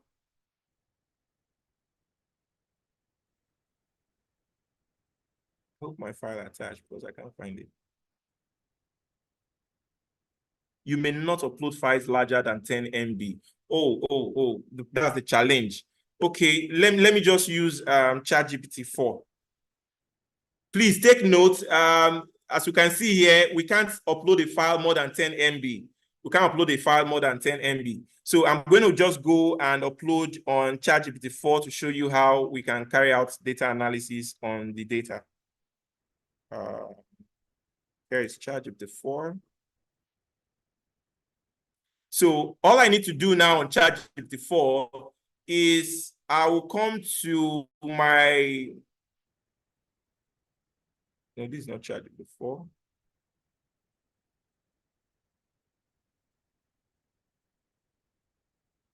It's ChatGPT-4. Yes, ChatGPT-4. Then I will take note of what I'm doing. I go to explore GPTs. I don't want it to use Web Pilots, which is just one of the plugins. I go to Scholar GPT because Scholar GPT have access to Google Scholar, PubMed. He understands academic work better. So I'll say, yes, go ahead. And then I'll say start charts. Then I'll click on attach. So what I do now is I'll attach my file that I want to analyze, and then I'll say open. So it's uploading my file now. So I would write a prompt, please study this data set and give me 3 statements, or no, just give me 1 statement summarizing what the sheet is about.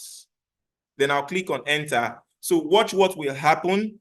So ChatGPT analyzes the data set and it will give me an idea. It says the data set appears to be a survey of individuals in various academic roles across different countries, covering their fields of study, awareness, and engagement with open access and open science practice. Okay, great. So I'll say, okay, I'll say, great.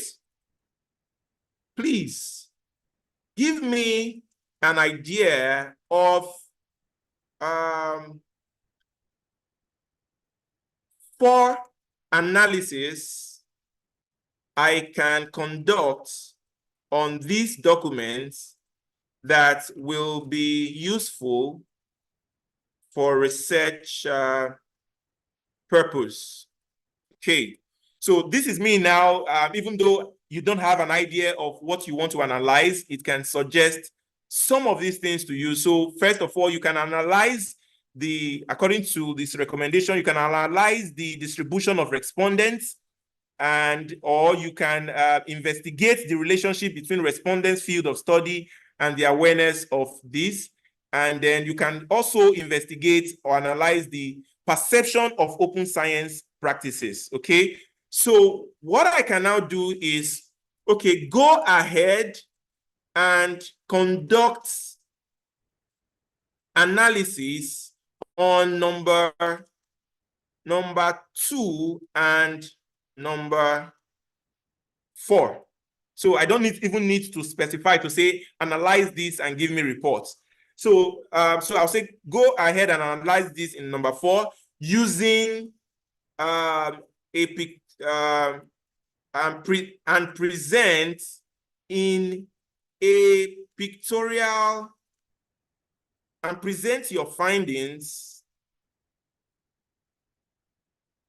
in a pictorial form. So what it does is it analyzes the data. I can just put further information to say, use pie charts or bar charts where necessary. So I can just say, okay, go ahead. So, and let's see what happens. So ChatGPT is currently carrying out the analysis and wants to give me a result based on how I have prompted it. Take note, what I'm doing right here can also be done on Claude AI. But because I want to save your time, I don't have a file that is less than 10 MB. So can you see, surprisingly, the usual ChatGPT you have, 3.5, cannot do this. So can you see that? Imagine that this was your work, your dissertation, the questionnaire that you had gotten from feed and you dropped here.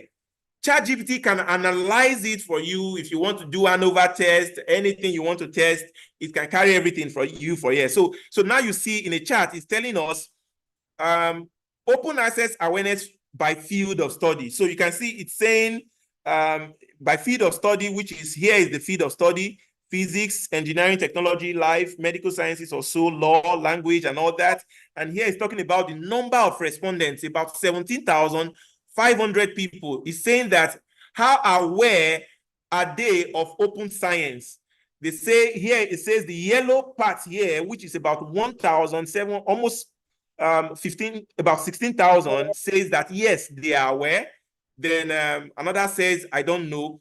So I don't know. Let me see in your comment section. Do you agree with me now that AI can carry out data analysis and it is not rocket science? I want to come back to your chat session and see. Then on the second analysis that talked about perception of open science practices, it gave me a pie chart saying that these are 80% of the respondents have said that yellow stands for what here now? It says yellow stands for yes, that their perception of open science is what? I don't know. I think he did an analysis. Let's just read the analysis. It says, The pie chart represents respondents' perception of open science. It shows the proportion of respondents who support, are unsure, or do not support open science. Okay, that yes, they support, or yes, they do not support. So this is us carrying out data analysis using AI, and you can also achieve this with Claude AI. So I'm going to stop this for now and move on to another practical demonstration, which is an AI tool called Perplexity AI. Perplexity AI. Dr. Ayo, please help me put that in the comment section. Take note, we have done Claude. We are in Claude AI. Let me just do research data for an AI research. Okay, let me for Claude AI, so that nobody says we didn't use a free tool. So I've actually carried out an analysis on Claude AI before. So let me show you what I did. So this was how I started the analysis on Claude AI. So can you see that for one of my workshops, you know, when people register, for instance, Dr. Ayo, let's say people registered for this workshop, that Excel sheet, drop it on Claude AI and it will analyze it for you. So what I did is some persons registered for my workshop, and in the field of, I attached the document, and that data sheet had their names, their phone numbers, etc., and all that. So what I prompted, I said, please, if I were to come up with a research finding using this data sheet, what would you recommend that I analyze about the data? And Claude advised me I could analyze their geographical distributions, their professional background, and their motivations, expectations, and their willingness to invest in trainings, because these were some of the questions in the form. So, and I said, okay, give me an analysis of numbers 1 to 3, as you have suggested above. Now, look at the analysis that Claude did based on that document. So Claude said, okay, yes, I can present the data analysis in tabular form and bar charts. It says, number 1, 112 people participated from Nigeria. You know, this is something that usually you will go to Excel and start doing coding and calculations. And it said 4 persons participated from Ghana. I mean, from India, and 2 from Ghana, all right? And then it went further to give further information about their representation, that 8 of them are librarians and 8 of them are beginners. 15 are intermediate. So this is analysis already using a free AI tool. So, and I also talked to you about Cargo, and then we've also done Core PDF. We've also done Chat PDF. And now we want to do, please, Dr. Ayo, remind me, I'm going to be teaching how to create slides, because as researchers, we also need how to create slides for our findings. Also, this is another AI tool that I'll be teaching you how to create a chat bot for your website, okay? You train a chat bot. I'm supposed to show you if time permits. But for now, I'm going to Perplexity AI. Perplexity AI. Now, Perplexity AI is an okay, let me stop for now. I think I've been talking and talking. Dr. Ayo, can I stop and maybe... No. Maybe they want question or clarification. Yes, is there any clarification, or am I talking out of point? Am I giving value? You are very in order. Please, people, let me see. Just notify us by sign appreciation. Maybe you are enjoying this or not. I believe we are all enjoying it. Continue, educative, very informative. Okay. Thank you. Okay, so now I am now in another AI tool called Perplexity AI. And you recall my comparison the other time. The comparison showed that Perplexity AI had a very high level of accuracy, okay, compared to ChatGPT. It had very high level compared to ChatGPT. So now the question now, let us test Perplexity AI. Why I like Perplexity AI, can you see, if you ask anything, you can either decide to, can you see the options? You can decide for it to consult published academic papers. Can you see? Unlike ChatGPT, you don't even know where it's getting its response from. You can tell Perplexity to consult academic papers, or you can tell it to just give generative text. all over the web, including from blogs, etc. Or for those into computation, mathematics, coding, and all that, they go here, Reddit and YouTube.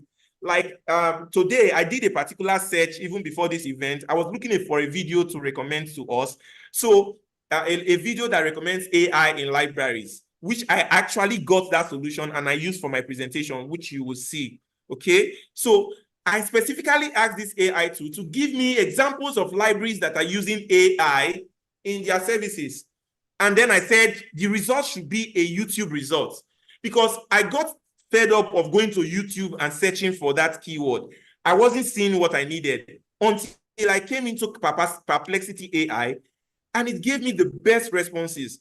So you can imagine how even my own work preparation for this webinar, AI has also assisted me in that process. So let us quickly ask a question and say, act like a professor in library and information science with specialization in digital technology. Okay, then suggest the and technology. Give me your prospects of the field of the profession librarianship in the future. Will librarianship still be relevant? What are the trends that librarians may need to get familiar with? Please, even if I don't say support with sources, watch what will happen. It will support with sources. So I will just click on go. Now take note, the free version has some limits, but then you can use the pro features 5 times in a day. So in this case, I'm going to use the pro feature because I know I still have some pro features. So, but in a day, you can use the pro feature 5 times in a day, but then you can also use it for free. So I'll choose academic. And then you see that it also has that ChatGPT-4 feature. You can attach a file and tell it to, you can ask questions, you can interact with it just like chat PDF. So, and then you click on this arrow to say go. So I have asked my question, watch how it will respond. So where is it? Oh, okay. Oh my goodness. I hope it did not verify me, or I hope I won't have to go and start retyping. Okay, this is it. Act like a professor. Okay, act like a professor. So where's my results?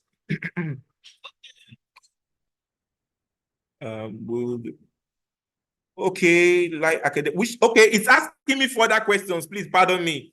Pardon me. You see, this is my prompts. So many alerts coming on the screen, so I didn't get it. This is my prompts. And then the pro search now that I'm using is asking me which type of libraries are you interested in? Okay, so this, and then I'll say go ahead. Let me just copy this prompt in case this doesn't give me what I'm looking for. So, and then I'll say go ahead. Skip questions and read the answer. I can also skip the questions. Okay, so I'll just go ahead. So see what it's doing. It's understanding my question, and then it's providing my answer. So can you see the sources that were consulted? They are not sources that don't exist. 17 more sources were consulted. It acted like a professor did a research for me, and it's giving me an answer. And for the answers that it gave, let's see, it says, as a professor in library and information science, I'm excited to share my insights. And what are my insights? Some of the key trends that librarians may need to get familiar with are AI. Can you see what it's recommending? All these are based on research, what experts are saying. AI, data science and analytics, virtual augmented reality, cybersecurity. So if you're a librarian and all you know how to do right now is 3x5 card cataloging, you are wrong. Nothing here now represents 3x5 cataloging. I know I know a lot of people don't like me for saying these things, but what I keep telling us is technology will not change our principles as librarians. It can enhance our process. We can only use it to improve our work. Anyway, I will start preaching now. Let me just go to what I'm doing. The last demonstration I will do about AI is the one I did before here. See what I searched, act like an AI literacy. So I'm showing you another one. I prompted AI and I said, act like a literacy expert, share your thoughts on how best to cite acknowledged or generated academic work. Point me to 2 authoritative and reliable sources recommending best practices in referencing AI-generated ideas on content. I know some people want to have the answer to this question. So what AI did was, AI got me 2 very authoritative recommendations, which is American Psychological Association, APA. If you look at this one, it also gave me from the International ICMGE. If you click here now, you will see the source, right? Where it recommends how we should cite works. And in APA, it recommends how we should cite works. And it gave the references here, the links where you can access it. So gone are those days where we are worried whether ChatGPT will give us references to what we are doing. So I want to believe I've also shared some value here. Then let me now go into citation management. I will use BibGuru instead of Cite AI and some others. So how do you do this? You go to app.bibguru.com or you type bibguru.com. BibGuru is a site management platform that uses AI to get information about resources. So for instance, I'm just going to do a test. I'm going to search for Alonge, an article by Alonge. So I'm going to click, oh, Alonge is too wide a search. So I'm going to see Ayodele Alonge. Let's see what will come at. Dr. Ayo, is there any of your paper here that you see? Which one of them are yours? Okay, the first one, the second one, no, okay. The first one, the third one, no. Teachers. Okay. The first one, make up space anyway. Along the Ayodele. Okay. Yeah, if you put Ayodele, you see specifically. Okay. So let's assume that we've added that now. So what happens is, can you see that, do you even know that some librarians don't know how to do proper referencing using APA, any of these other style, MLA? For instance, I'm not very familiar with using this MLA, Harvard, and other styles. I'm only familiar with APA. But as a librarian, let's assume that you don't know how to use APA referencing. And a student comes to you, or you are a researcher. This is what you can do. You have the article. You have the link to the article. You have the DOI, as you can see. And you don't know how to reference that work. All you need to do is, let me search if I have the DOI of any of my work here. Oh, it's going to take time. I wanted to open my WhatsApp. Okay. I think this is DOI of one of my works. So let's see what happens. So I want to put the DOI. You see Dr. Alonge's own now. We didn't need to bother about anything. It has given us an appropriate citation style, referencing style. So I don't know. Oh, good. This DOI is correct. It's one of my works, co-authored works with Dr. Ufoma. So if I add this combating fake news now, watch what will happen. So let's say these are all the works I use for a research work. I don't know how to be accurate. My supervisor says, use APA. Make sure your references are correct. All I need to do is come here and put the links, the title, the author of that work. They will show. And once I'm through, I just copy and go and paste. So you see that AI has reduced all these repetitive tasks that will be taking your time and frustrating you when you should be focusing on thinking of the research gap in your work, the value your work will communicate, and your recommendations. Those are the things AI should not do for you, right? But these things, I personally feel that we can use AI to do all this.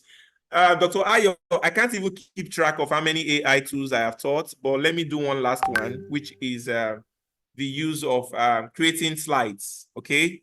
So creating PowerPoints. So for creating PowerPoints, go to Gamma, GAMA.app, GAMA.app. Let me give you a link to use. Let me give you a particular link to use from my upskill community.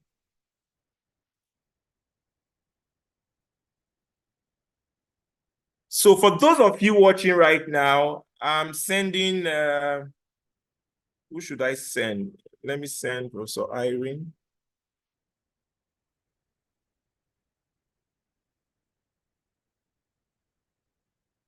Professor Irene, I just sent you a link, or can I just put it here in the comment section myself?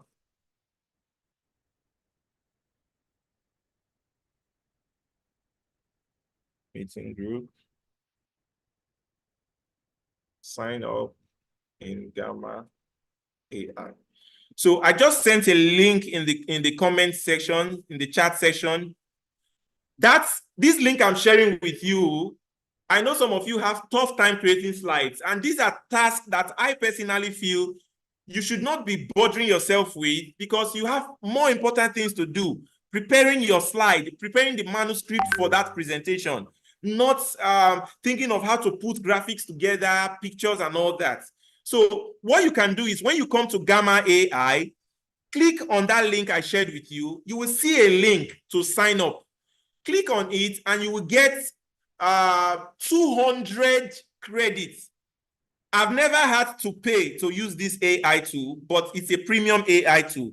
As you can see, I have 4,000 credits. And one slide costs 40 credits. So that's why if you use my link right now, you will get 200 credits. Okay, so click on that link and you get 200 credits. So all I need to do is I'll click on Create New. So if I click on Create New, I'll click on Create New, see what will happen. It's asking me, what do you want to create? Do you want to create a slide from scratch? Like you want to, let's say you were invited to speak about AI in libraries. You can just come here and let me even just demonstrate that. Oh no, there's no time. Just click on Generate and you will see AI generating a slide on AI in libraries. That's just all. But let's assume you already have a file and you want to convert that to your manuscript into a PowerPoint for your next event. All you need to do is you click on Import a file.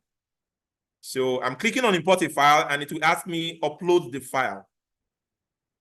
So it takes me to my computer. I think this is another place I will have issues. So what file will I give to it now? Downloads. The future of administrative work. Okay, let me do this because I did a training yesterday. I think I downloaded this material, future of administrative work. So let me put this work there. Future of administrative work. Let's say that is the presentation I want to deliver. So, and I have the manuscript already, but the challenge now is how to convert it to a slide. So I can, that particular Microsoft Word document, I can convert it into what? A website or a presentation. So I'm choosing presentation and I'll say continue. So immediately I say continue, watch what happens. Can you see that this is the slide? This is the manuscript I have prepared that I want to deliver, the future of administrative work. So I'll say, yes, this is the slide. So the next thing now I will say is continue. I'll click continue. It's telling me that you will spend 40 credits to create these slides. So I'll say, okay, use, create 7 slides. Create 7 slides with this presentation before you. So I'll say continue.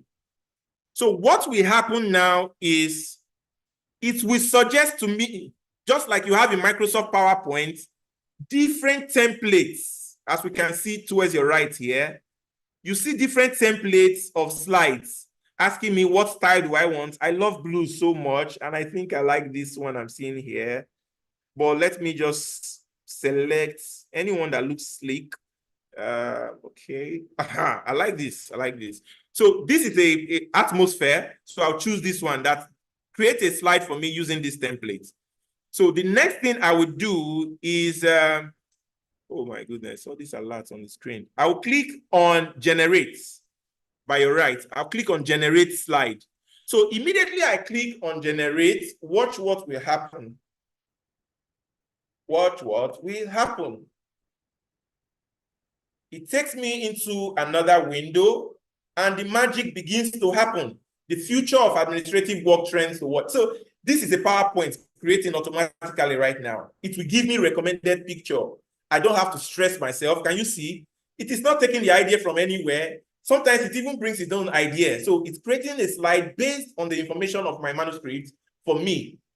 Ordinarily, it would have taken me some time to be putting all these things together, thinking of, okay, what pictures to use, what style to use, etc. So as we see right now on the screen, slides are being created and there will be 7 slides at the end of the day. So cybersecurity, I don't want to stop it so that we'll get a complete slide. Wait, so let me check this chat session. Are you sure I'm even communicating? Are you having value for the time you are spending here, or we should just close? We should just round up. Should I stop? I want to see your comment section. We are getting what you're saying, but because of other functions for the day, we can still summarize. We're enjoying your lecture, sir. Okay, thank you very much. Okay, Bami Gola says, go ahead. Njideka says she's mesmerized. Dr. Akinola says educative. Don't attempt to stop, just continue, sir. Okay, can you see this slide? Can you imagine? It's still creating. I thought it was just 7 slides. Okay, now it's completed. So if you can see now, the first slide has my name, the future of administrative work, trends to watch. Please can you see it as giving me an appropriate picture? Please mute your mic now. Please, please mute your mic now. Mute your mic now. Mute your mic. Mute your mic. Let me round up, please. This is the last AI tool I'm giving. Digital transformation. Continue. Dr. Ayo Alonge Obiko, please help me mute. Yeah, I will do that continue. Please, I will do that. Don't stop.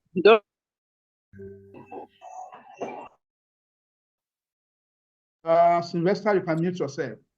Or mute yourself. Unmute, yes. Yeah, so I've done that. So you can see slide 1 gave me an appropriate picture for the title. Slide 2, slide 3 gave me an appropriate picture. You understand the future of work. You can see AI, cybersecurity, images, things like that. And this is just based on the information I gave to it. I don't think, as at last year, Dr. Alonge would remember, what I used to recommend was Slides AI.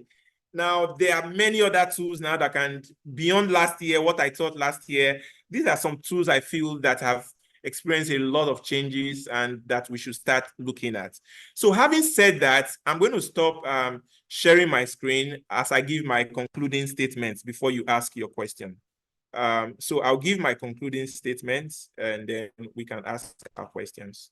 So Dr. Ayo, please confirm that you can see. Yes, I can see your screen. Yeah. Okay. So so I'll give my concluding statements. Pardon me, my slides are beginning to get lost. So yeah, pop. Okay, this is where I am. This is where I am. So there are so many of these AI tools that you can see on the screen that time will not permit me to treat. But what I would recommend is, if you get these slides, I don't know, I would have loved to paste these links in the comment section. You can explore more of these AI tools in my ebook. I have an ebook and a masterclass certification that is really detailed, like almost that's if not 6 hours. So you get the training, you get the course, and then you get the book. All you need to do is to just click on the link and then process your payment, and then you get that course.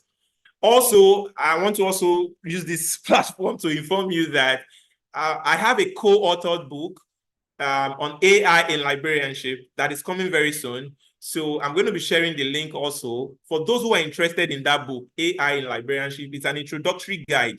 The book will be released very soon. And you can click on the link to join my wait list for those who are interested in the book and would like to get it immediately it comes out. That book, I'll share it with you. So having said that, this screen that you are seeing is just a tip on how you should prompt AI. Number one, act as a role. You see how I've been prompting. I didn't just go there and I started speaking grammar. You saw my style of prompting. Try to emulate all that, okay? And then specify a format at the end. Specify your task, and if you want it in a pie chart, in a table, in textual form, specify. And also, be mindful of the private data you feed into chatbots, okay? Because there's a setting in your ChatGPT setting, for example, you can decide to say your communication should be used by them to improve the model. You can also decide to tell them to not use your communication. So that way, if in case you have security issues and privacy concerns, you should watch that. So in summary, what I'm saying in your prompting, be clear when you are giving any AI tool your objectives, set the right tone, okay? And then give sufficient details. If you see some of my prompts, I was detailed. And also, lastly, verify the results it gives to you. Whether it is ChatGPT Plus or not, verify the information that AI gives to you. Having said that, what are the next steps that we should look at, especially when it comes to responsible usage? My own thought is policy development. We should start developing institutional policies, like I replied to the lady from Namibia. We should start developing policies that define acceptable uses of AI in research and coursework, ensuring that academic standards are upheld. And that's why I'm recommending here. The first one that you see on my list there is, if you have used AI, please acknowledge it. You can see entirely in my work now, most of the places I used AI, even the AI images, I acclaimed and said, I used AI, please bear this in mind. In my comparison, I've used AI in this, all right? So acknowledge, be transparent in your use of AI. Instead of some of us, what we do, you are doing your dissertation, you just go and pose, because at a point like this where we don't know what plagiarism is, just try your best to acknowledge AI the best way you can, okay? Then the second recommendation I am giving is invest in yourself. Now, the problem we are going to be having in the future is not about people who don't have AI skills or tech skills. The major problem will be the confusion of the influx of information. Even me, I'm beginning to feel headache because the kind of AI tools I'm seeing, I don't even know which one to sign up on or which one to use. But then the kind of skill we will need is critical thinking skills, empathy, soft skills, skills that will enable us to be able to have human conversations with our library users. In the future, you only have robots, you have AI that will not be able to feel or understand. So people that we will be looking for in future are people like librarians who have soft skills, not just AI skills. So while we are learning AI, let us bear in mind that this is not everything that we need. Thirdly, I'm advocating for policies. I mentioned that. Then push for this one. I talked about it this morning and I said, no, the problem we are having now is GST, for example, that used to give us opportunity as librarians to teach information literacy has been removed from the syllabus, from the CCMAS. Now we no longer teach information literacy, use of library. Can we not start pushing back for librarians to be teaching artificial intelligence literacy and media and information literacy, which is AI and MI? Can we see what we can do using our associations, professional associations, and all that to see what we can do. And lastly, the lady that spoke from Namibia talked about collaboration. We need to collaborate. And that's where, at this point, I want to let you know that myself, Sylvester, for example, I am open to collaboration. For instance, for those of you who know me, I'm just new, Dr. Alonge, I'm just new in the academic area. I'm trying my best to measure up, to come up to speed. So for those of you who are good in academics, I'm open for you to collaborate with me, what I know, and we come together and we come up with research work that you feel will be very impactful to the field of librarianship. And lastly, like the rats in a jar of cheese, when we begin to eat and eat and eat and use this AI tool, what I tell people is, for example, the day that AI tool, Perplexity or ChatGPT stops working, will you still have your own human intelligence? Will you still know what to write? Or are you just going to rely entirely on AI? So read what's on the screen as my final comments. So having said that, I would like to see in the comment section what you have learned, because it is what you have learned, according to John Wooden, after you know everything. That's what counts. That's what counts, please. That's what really counts. After you know everything, you are a professor, you are a doctor, you know AI, you know a lot of things. All right? What do you know? It is what you learn from all these things that actually counts, and not knowing it, or what you do with what you know. If you see, I've provided resources for you to consult. All these ones, I didn't talk about them, but when you get to see them, you will learn from them. And then they are very useful sources, carefully selected for you to read, and they will help you. Also, the link to my books, they are here. The 2 books, they are here. And we are having a workshop, for an international workshop next month. Just do well to please take on this slide and follow me at the Digital Librarian to register for this event. Having said that, if you think that you have been blessed by my presentation today, inspire me. I know you may not be able to send me money, but inspire me with a 5-star. Just click on the link and tell me how helpful this has been. Recommend me for trainings, Nigeria, outside, anywhere, and then I'll be there. So that's the only way you can inspire me. My name is Sylvester. Once again, I'm grateful to the LISCON team for this opportunity. Thank you, and God bless you. Thank you very much. Let's clap for our presenter. Virtually, we can clap. Thank you, thank you, thank you. You can make comments. And again, I will advise also, please drop that link so I can rate you, can give you stars. If it's more than 5-star, we can even give 100 stars. You deserve it. Let's clap. Let's appreciate him for what the knowledge he has impacted onto us today. Before I invite Dr. Oyewole to handle the question and answers, I think it's Dr. Oyewole, yeah. I want to add on the issue of privacy, briefly, there's a question on that anyway, that might be mindful of what you put on ChatGPT or AI tools, because everything is being kept. I won't say that you should put your password, your ATM, or your credit card details. Don't do that. Even when you click that, do not keep my records. They will keep everything. So please, just to add to what our speaker mentioned about privacy. We have many questions. And again, as Dr. Oyewole is coming up, again, the attendance sheet is very important, the form. If your name is not there, even if you request for certificate, will not give you. Because that is what we count on. We have over 100 people already on that chart, on that form. So there's no excuse that you don't fill the form. No excuse. Thank you. Dr. Oyewole, over to you. I want you to handle the question and answers side of this presentation. Over to you. Thank you so much, Dr. Alonge, and we want to appreciate Mr. Sylvester for that 5-star presentation. We really enjoyed you. Thank you so much. We have some hands up. Let's acknowledge Patricia Ofodu. Your question, please. Please unmute and ask your question. Yeah, Patricia. Let me ask her to unmute. Yeah, you can unmute now. Okay. All right. Okay. John Adebayo. Let's ask. Yes, John Adebayo too. Please, your question, please. Oh, thank you so much, Dr. Lunge, Dr. Yuwali, thank you. Sylvester, that was a great one. Thank you.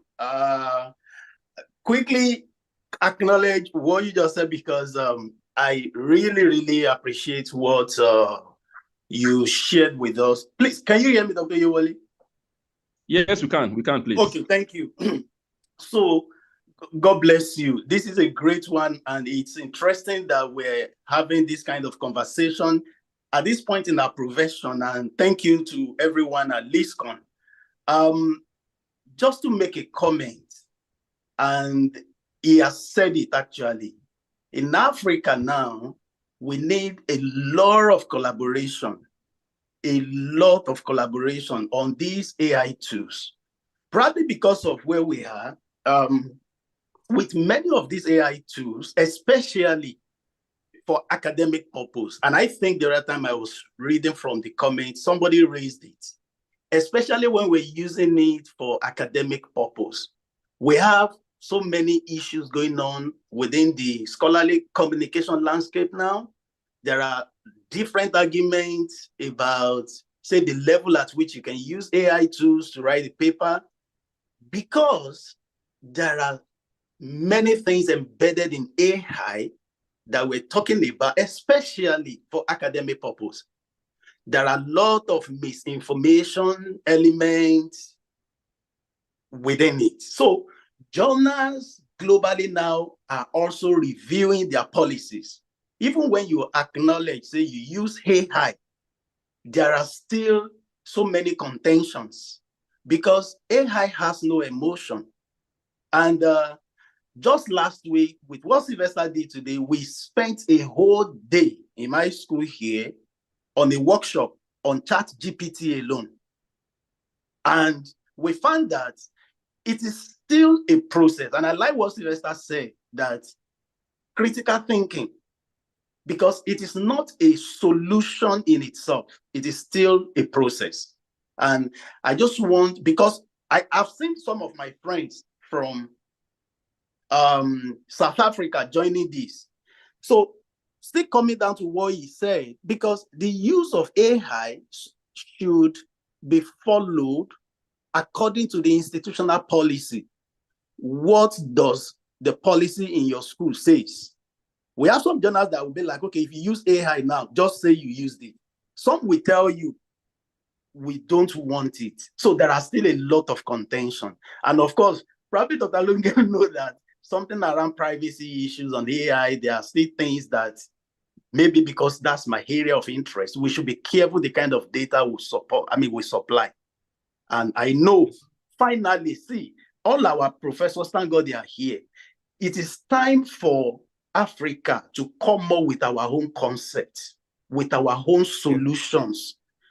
But that's the only place that our voices can be heard at the global level. AI that is developed in US, in Canada, in Netherlands, will not take care of our peculiarity in Africa. And that is where we talk about biases, we talk about all kinds of digital divides. And so it is time, with all the skills we are having now, to come up with our own idea, consortium, connection, collaboration. And I know Africa will also be great. This is a great one, and I'm happy to be here. Thank you. Thank you. Thank you so much, Mr. Adebayo, for that very beautiful contribution, and also exposing us to some of the ethical issues that can come around the issue of AI. We appreciate you so much. Now we have another show of hand. Let's take Ayola Jide, please. Ayola Jide, please unmute and ask your question or contribution. Ayola Jide, you have the right to unmute yourself now. And we appreciate if we are talking, you can also open your video for our recording to be full. Thank you. Okay, as Ayola is booting, let's take Jonathan Chima, please. Ayola okay, Jide, you are on. Jide, you are on.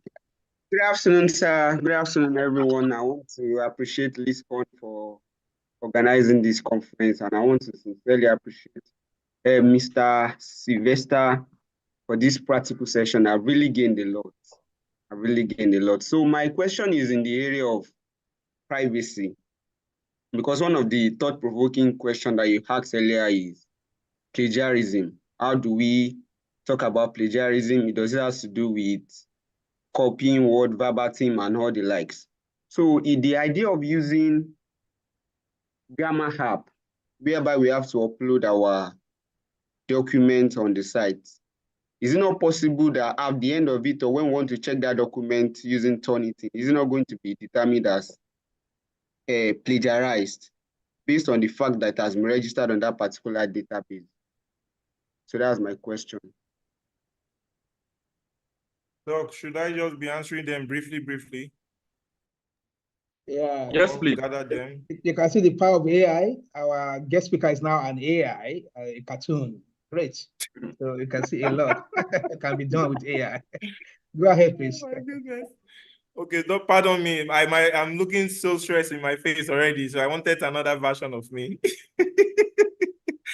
Okay, so very quickly, sir, the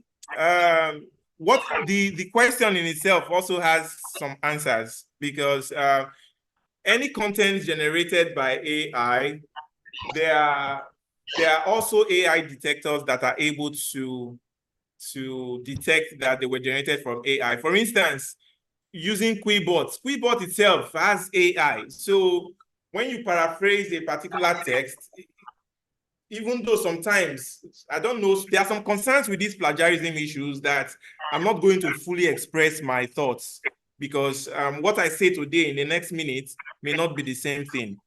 But the question I would ask, for instance, you use Gamma AI now to create a slide. Who will test your slide whether it was created with AI? That's one question you need to start asking, right? And then secondly, the next question is, if the thoughts and ideas from your PowerPoint presentation are originally yours, and Gamma only creates a visual representation of your slide, of your thoughts. So the question I'm asking, is that wrong? Which is those set of questions I asked. If you use your original thoughts and then you put it on an AI tool just to give you insight, have you plagiarized? My big brother that asked that question, I don't have these answers, okay? We are all learning these things. So, but however, the clear fact is, when you, for instance, in ChatGPT, you take content from there and put on Turnitin, it will detect that it has been generated with AI. So I would like to be open to get responses in this area. I'm not someone that wants to clearly say that this is what I believe, especially when it comes to plagiarism and AI. And that's why I asked many thought-provoking questions. I don't have a final say on that. Thank you. Let's take Jonathan Chima, please. Can you unmute your question? Let's also check those people that are posting on the chat and Q&A. We can mix them together. No, thank you. Yeah. Jonathan Chima, can you please unmute and ask your question?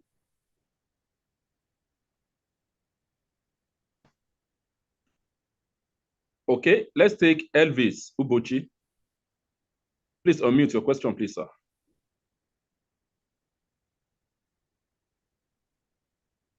Hello, can you hear me? Yeah, please let me do the setting. Maybe ask question from the chat. Let me set. All right. We can unmute. All right. We have a question. We have a question from the chat room. What should be the level of collaboration? The creators of AI are dictating the pace. If care is not taken, we will end up being consumed and probably be mere users again. How do we fix ourselves, please? That is from Joseph Olonshaye. Okay, how do we fix ourselves? That one is a difficult question. Fixing human beings. Only God can fix people. We have problems as human beings. We can all decide here today to say we need to collaborate. But one person from amongst us will say, no, I'd like to do it myself. So what do we do? Okay, so that issue comes with intention. Our purpose needs to be aligned. What is our collective purpose? Is this what our collective purpose is? Then can we, for instance, now in Nigeria, imagine that there is recently the debate on whether Nigerian libraries have a consortium, all right? Whether other cases, whether we have access a generic database where you can go, just like the Library of Congress today. Do we have something like that in Nigeria? These are things that can come as a result of collaboration. And the collaboration starts with the human beings first before the libraries. So that question saying we need to fix ourselves first, I really align with you. But then how do I fix you? And how can you fix me? So another big question that I don't have the answer to. Over to you, please. Next question. Yeah. Can I speak? Hello? Yes, please. Please speak. Okay. Well, mine is more or less a contribution, not question per se. My worry is the fact that library users are reducing in their numbers over the years as a result of the ICT, and which AI is one of them that is entering now. So I want to rather suggest or find out if librarians have plans, how we can incorporate AI into the library system, because we know that our youths, the students, the young people, they are more interested in these ICT things and AI that makes them to now avoid using the physical library.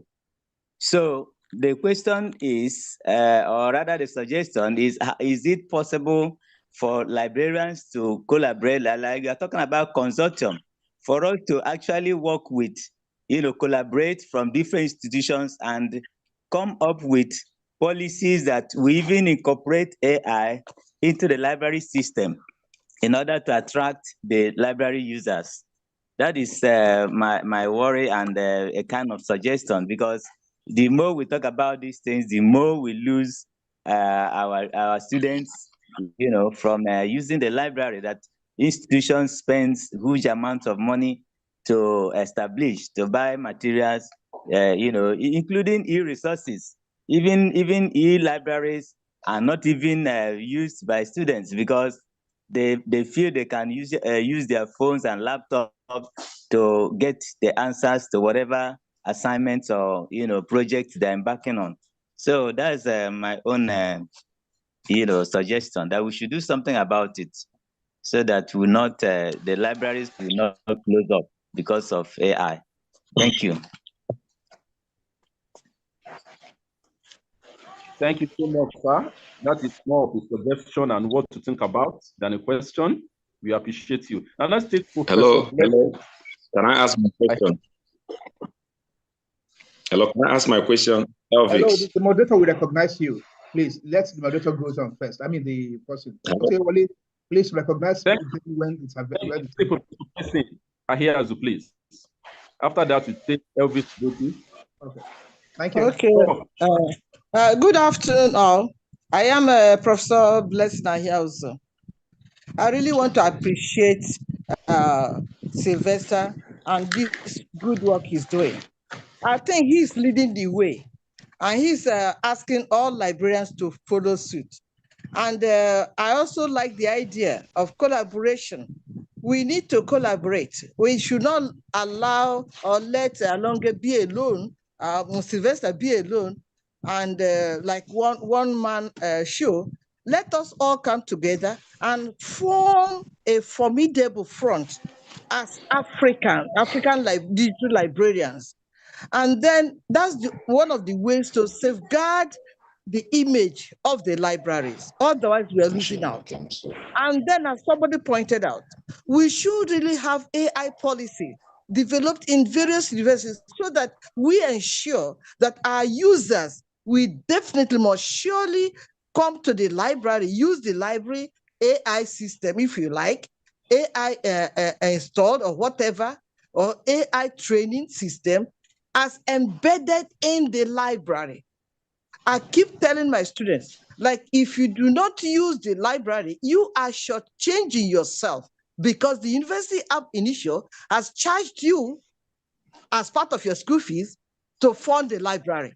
So you must use the library. And then if we now go further to say that there is this AI system that we have developed as a policy, if we all do that in the universities, as a policy of the university, that AI is now part of the study system, and the AI is now part of your research skills you should acquire and use.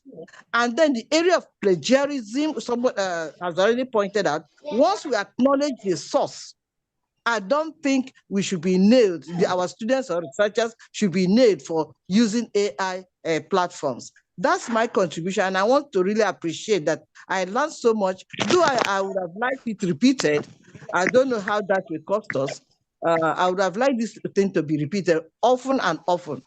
Just this one lecture alone will not be enough at all from what I've learned. I want to learn more. I want to know more. Don't mind my age. I want to learn more. Thank you very, very much. I appreciate every one of you. God bless. Thank you, Prof, for that very thoughtful contribution. We appreciate you, Prof. Thank you so much. Now, let's take this. Hello, can I put up my question now? Yes, please. Yes, please. Go ahead. All right. Good afternoon, all. I want to appreciate Mr. Sylvester, the digital librarian, for doing justice to this presentation. I must say, indeed, I've really gotten a lot from this. It's a long-awaited presentation, one of them that I consider to be the best. So kudos to you, Mr. Sylvester, for doing justice to that. Then for the organizers, I also want to appreciate you all. I have a question and possibly a suggestion. The first question goes to the last point of the training, where he mentioned about Gamma on presentation. I want to know, like the example he used, Mr. Sylvester, the example you used, you copied the work from a particular folder. The example used, it was having a full document. I want to know if using Gamma, if only the topic, given Gamma, only just the topic, can it get you the slides without the full work, just the topic? That's the question I want to know. If just giving the topic to the to Gamma, can it be able to give me the full work? Then secondly, like the second to the last speaker said, the issue we are experiencing in our libraries today, where students are no more using the library, even the so-called digital libraries we have today, students are no more coming in. When we look at this AI invention that came up now, all the trainings have been going towards individual development, making some of our students who come across this knowledge, they now depend on just their phone, their system, they can do that. There's much concern on the system, the existence of library in our society these days. So I want to join my voice to that of the second to the last speaker. How can the library feel the impact of AI, like having students come back to the library? How can AI be used in the library in a way it can be able to get students back to the library? It's a very big concern, and I believe if rubbing minds together in such programs, we can have an answer to it, because all these AI things have to do with individual development, individual base. But library is just there. Just visit some libraries now. People come here to stay and write notes. For people that they are not good in AI. So I want to know and raise this voice. How can AI be able to help, or how can we use AI to get students back to the library? That is a major question I want to ask with the first one. Thank you so much once more. God bless you. I really enjoyed this program. Thank you. Dr. Ola, can I quickly respond? Over to you, sir. Yes, another quick response to his question is number one, the first question says if Gamma can create a slide from scratch just by title. Yes, it can do that. Remember, I wanted to do that while I was doing the demo. I wanted to do that, but I just felt that's too easy. So all you just need to do is choose the first option. And I believe Dr. Ayo said this is being streamed on YouTube, or there's a recording. Just go back and watch and you'll see. So it's easy. Yes, your answer is yes. You can create, it can give you, it has a large language. Go and look at the definitions in my slide when I share it. Definition of large language models and all that, GPT. It uses GPT-2, okay? So it will generate the whole thing like ChatGPT. The same answer you are most likely going to get on ChatGPT is what it will give you here.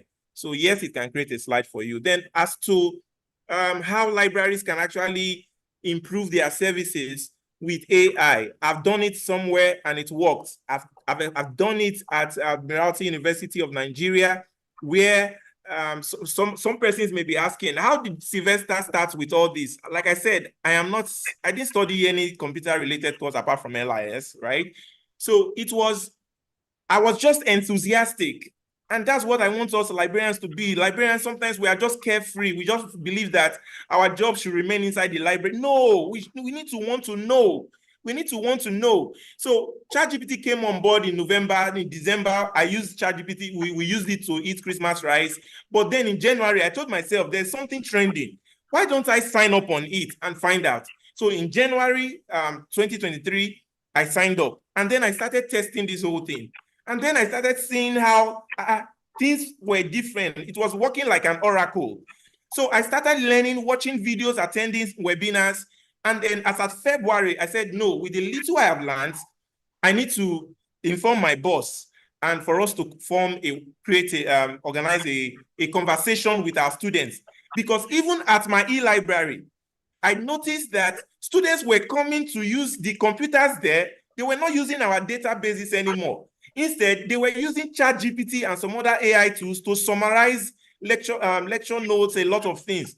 So I was even learning from them. But once I learned about this, we organized a conversation that got lecturers and students debating about this. And that was what put me on the internet space, where Dr. Alonge also picked or recognized what I was doing. And then till today, I'm still talking about AI. Now, what I'm saying is, from organizing AI literacy programs, you make yourself indispensable as a librarian or as a library. You make yourself too relevant. They cannot do without you again, because you are seen as the expert to the technology that they all now use. So imagine if you are the one that understands how it works, how it was developed, the ethical issues about it, you are the one teaching them. They will run to you every day, just like many people run to me every day to get assistance. And that is the relevance that librarians all over the world are looking for. Not until we stay ahead of these things, learn them, and then we can't actually meet up. Let me stop here, Biko. Thank you. Thank you so much. Thank you so much. We still have some hands up. Okay, let's take Dr. Alonge, please. Let's take the chat. Leave the answer for now. There's a lot of questions on the chat and the question. Dr. Yewale, please, let's do that. Thank you. All right. Going through the chat room now to save out the questions. Well, we have more contributions than questions, Yes. Dr. Alonge. Yes, on the Q&A, we have a question. What is your take on use of AI by the students to attend to assignments which might not give the lecturers adequate information on their level of understanding? You know, they answer, they respond very well, they get good grade, but what is the level of their understanding? So that's a question from Dr. Badamosi. So the way I would respond to that, you know, this was one of the questions, thought-provoking questions I asked. Now, students rely on this. When you give them assignments, the reply they give you into mark, even you cannot mark it because you don't even know it to that extent, because it was generated by AI. So, and that was why Douglas, in that workshop held in US that I shared with you, was asking, what should we now be assessing? Should we assess at the end? Should we be just focusing on grading? So what it calls for, that I think, is lecturers should start thinking of giving those kind of questions you give to say, what are the advantages of so. I think we should stop asking those kind of questions and ask, how do they speak that grammar? I don't know. Those professors here can help you. Application questions. Application questions. Questions that will make these people bring their own knowledge. Questions that they will ask AI. AI will even be confused. Okay. And another thing that we as lecturers can start doing is in the process of their giving your answering your work, the assignment, what they should do as students is describing the processes. There are some students I assist in the UK that are going on doing their dissertation. From the experience and the feedback I get from their supervisors, you see, those people in these developed countries, they not just want the students to write a dissertation. They want you to document the process, the databases you consulted, how you wrote that research work, the sources you used. If you used AI, what was the prompt you used? What was the exact response it gave you? And which parts did you take from inside? Where did you rephrase? So if a student can outline all these things from you, you will know whether that student is dull or smart. Because like I say, AI results are as smart and intelligent as you and your prompts. I think I leave it there. Thank you.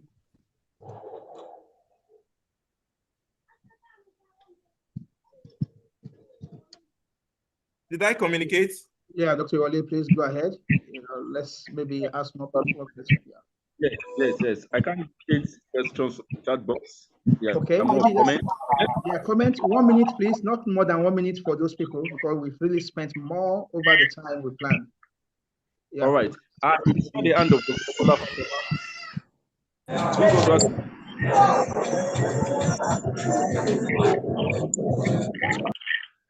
Hello. Good afternoon, organizers of this program. Thank you very much for a job well done. And my name is Dr. Bola Fashola. And I also want to thank the presenter, Mr. Sylvester. Thank you very much for that wonderful presentation. You said I wanted to give a comment, but you said it, what I wanted to say. Now, for those last comment, the question that was asked about students using AI, how do you detect them? And so what should we now grade? I think the best thing is this. You see, you can only give what you have. And that is why it is essential for even lecturers to know about these AI tools. We don't neglect them. We don't think that we don't need them. And the same thing, the library, we make ourselves relevant. They wouldn't be able to do without us. By the time you are so relevant that they come to you with every little problem they have, you'll see that they keep flooding your library because they want to know. They know you're an expert in your field. So I think those are the two things that we must focus on as educators and also as librarians. As educators, we need to know these AI skills. We just must have them. We cannot but have them. And as the same thing as librarians. Thank you very much once again. That's my contribution. Thank you very much, ma'am. Yeah. Please, sorry, sir. Please, sorry, sir, to interrupt. There's a comment I saw that I was hoping that maybe you'd read out. It's from Biliamin Pupuola. So I'm going to just read that comment. He was responding to someone, and what he says here is very important. He says, just to add, from Biliamin Pupuola, he says, some apps store your data, while some don't. So you need to read about them to understand how each platform handles your data.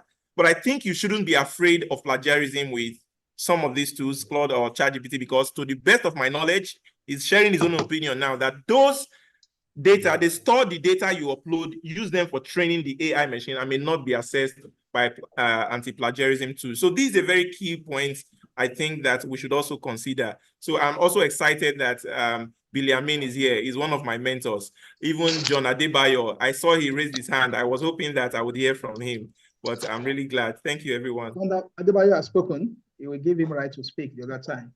Yeah. Okay. Oh, I didn't know. Dr. Iwale, please go ahead. Yes. All right. Okay, let's have 1 minute from Biho. BO, the name just reads Biho. Please ask your question. Your hand is up. Yes, thank you, Dr. Oyewole. My name is Amidele. It's a pleasure to be here. Very insightful conversation we've been having Mr. Sylvester. This is really wondrous. And I just want to lend my voice to what Mr. Debaya said, and I'll try to keep it very short. I think it's very important to use these things with caution. Honestly, we've talked about the privacy concerns, and the truth is most of these folks, they store this data. They may not use it now, but we've seen from past experiences that in the future, there's no telling what they're going to do with it. And as a matter of fact, it is not even for this AI. We don't know what next they can use it to train. Some of the tools that were used to train this large learning, models that you have today, many of them were from things that were not supposed to be, used for this purpose now. For example, I think with speech recognition, it was during the early days of the proliferation of the internet. People would pick their books and read it, and then when they read this, they store it on those websites. And one of those websites had a very large, amount of users, and people were doing this pro bono. It turns out eventually, after a while, the website went down, but the data itself was kept and then sold to these big companies who today have now used it to train AI. And then some people are saying, maybe my privacy was not respected in that regard. I did not give consent for my voice, and the way and the manner that I read to have been used to train data. So it's why I'm just saying, please use with caution, because we don't know where this is going to turn to. And I think Mr. Sylvester also made a very valid point with us coming up with things that we can kind of create, for ourselves. I'm talking about indigenous solution, or at least an indigenous use of these tools. Okay. Many of these data, there are biases in them. If you look at what they have, and even when these things generate, if you look within the lines, you will see, some of these biases. And we want to try to create something that would work for us, that recognizes our own mannerism, that recognizes how we do things. Very recently, there was an uproar on Twitter because someone said the word delve means that if you write to me and the word delve pops up in your work, it means that you used AI. And I know Nigerians, we use delve anywhere. I want to delve into this issue. I want to delve into this matter. And then someone is looking at it and said, no, that is beyond an average vocabulary. So, and people came on, of course, it was a whole lot of rancor. But eventually, I think he came to terms with the fact that, okay, our AI, models that we're using may not have accommodated the mannerism of people in Nigeria, or from what we saw, I think it was mostly British colonial countries, who had that kind of problem. But anyways, I just want to leave it there. I just want to lend my voice to the caution. Please, whatever we do, let us use it with caution. I have some sort of suggestions for some of the questions, like people say they don't come to the libraries and stuff like that. I think mostly it's because of how we've also carried ourselves. Libraries, please, we need librarians, apologies. We need to go outside of the library. Don't wait for them to come to you now. Meet with some of the instructors, some of these professors, talk to them like, I want to come to your class. Give me maybe 15, 20 minutes. Let me come and talk to these students about some of the resources we have, about some of the services, that we have. I want to demonstrate 1 or 2 databases that we've paid for, that we've subscribed to, and how they can use it. It's because these students, some of them cannot do this research by themselves. They know there's a database there, but they cannot use it. So what is the essence? Let me, I'll just look for, the short way out. And so there's so many other things that we can do. But once again, I think this is the right step. We're talking about the tools. If we don't know about the tools, we definitely will not know what are the problems or, how we can even use it. Thank you. But I'll give over to you, please. Okay, yeah, we have a lot of questions, a lot of comments. The discussion goes on, the chat room is there, and the LISCON. Also, we have a Facebook, we have a Twitter account where you can see more discussions.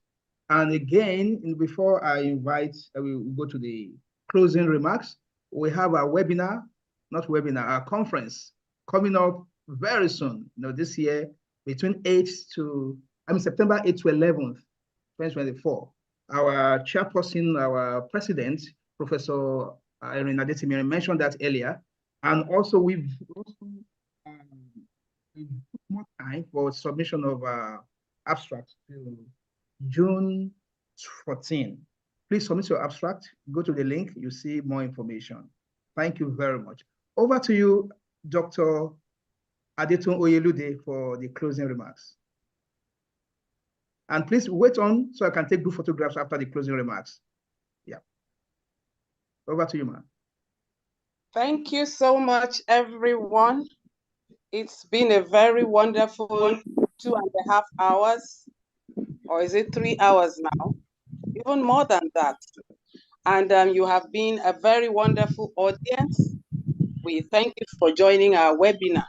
We would like to say that LISCON is pleased to have had you, and we are also waiting to hear from all of you from Nigeria and wherever you are joining us from at our conference.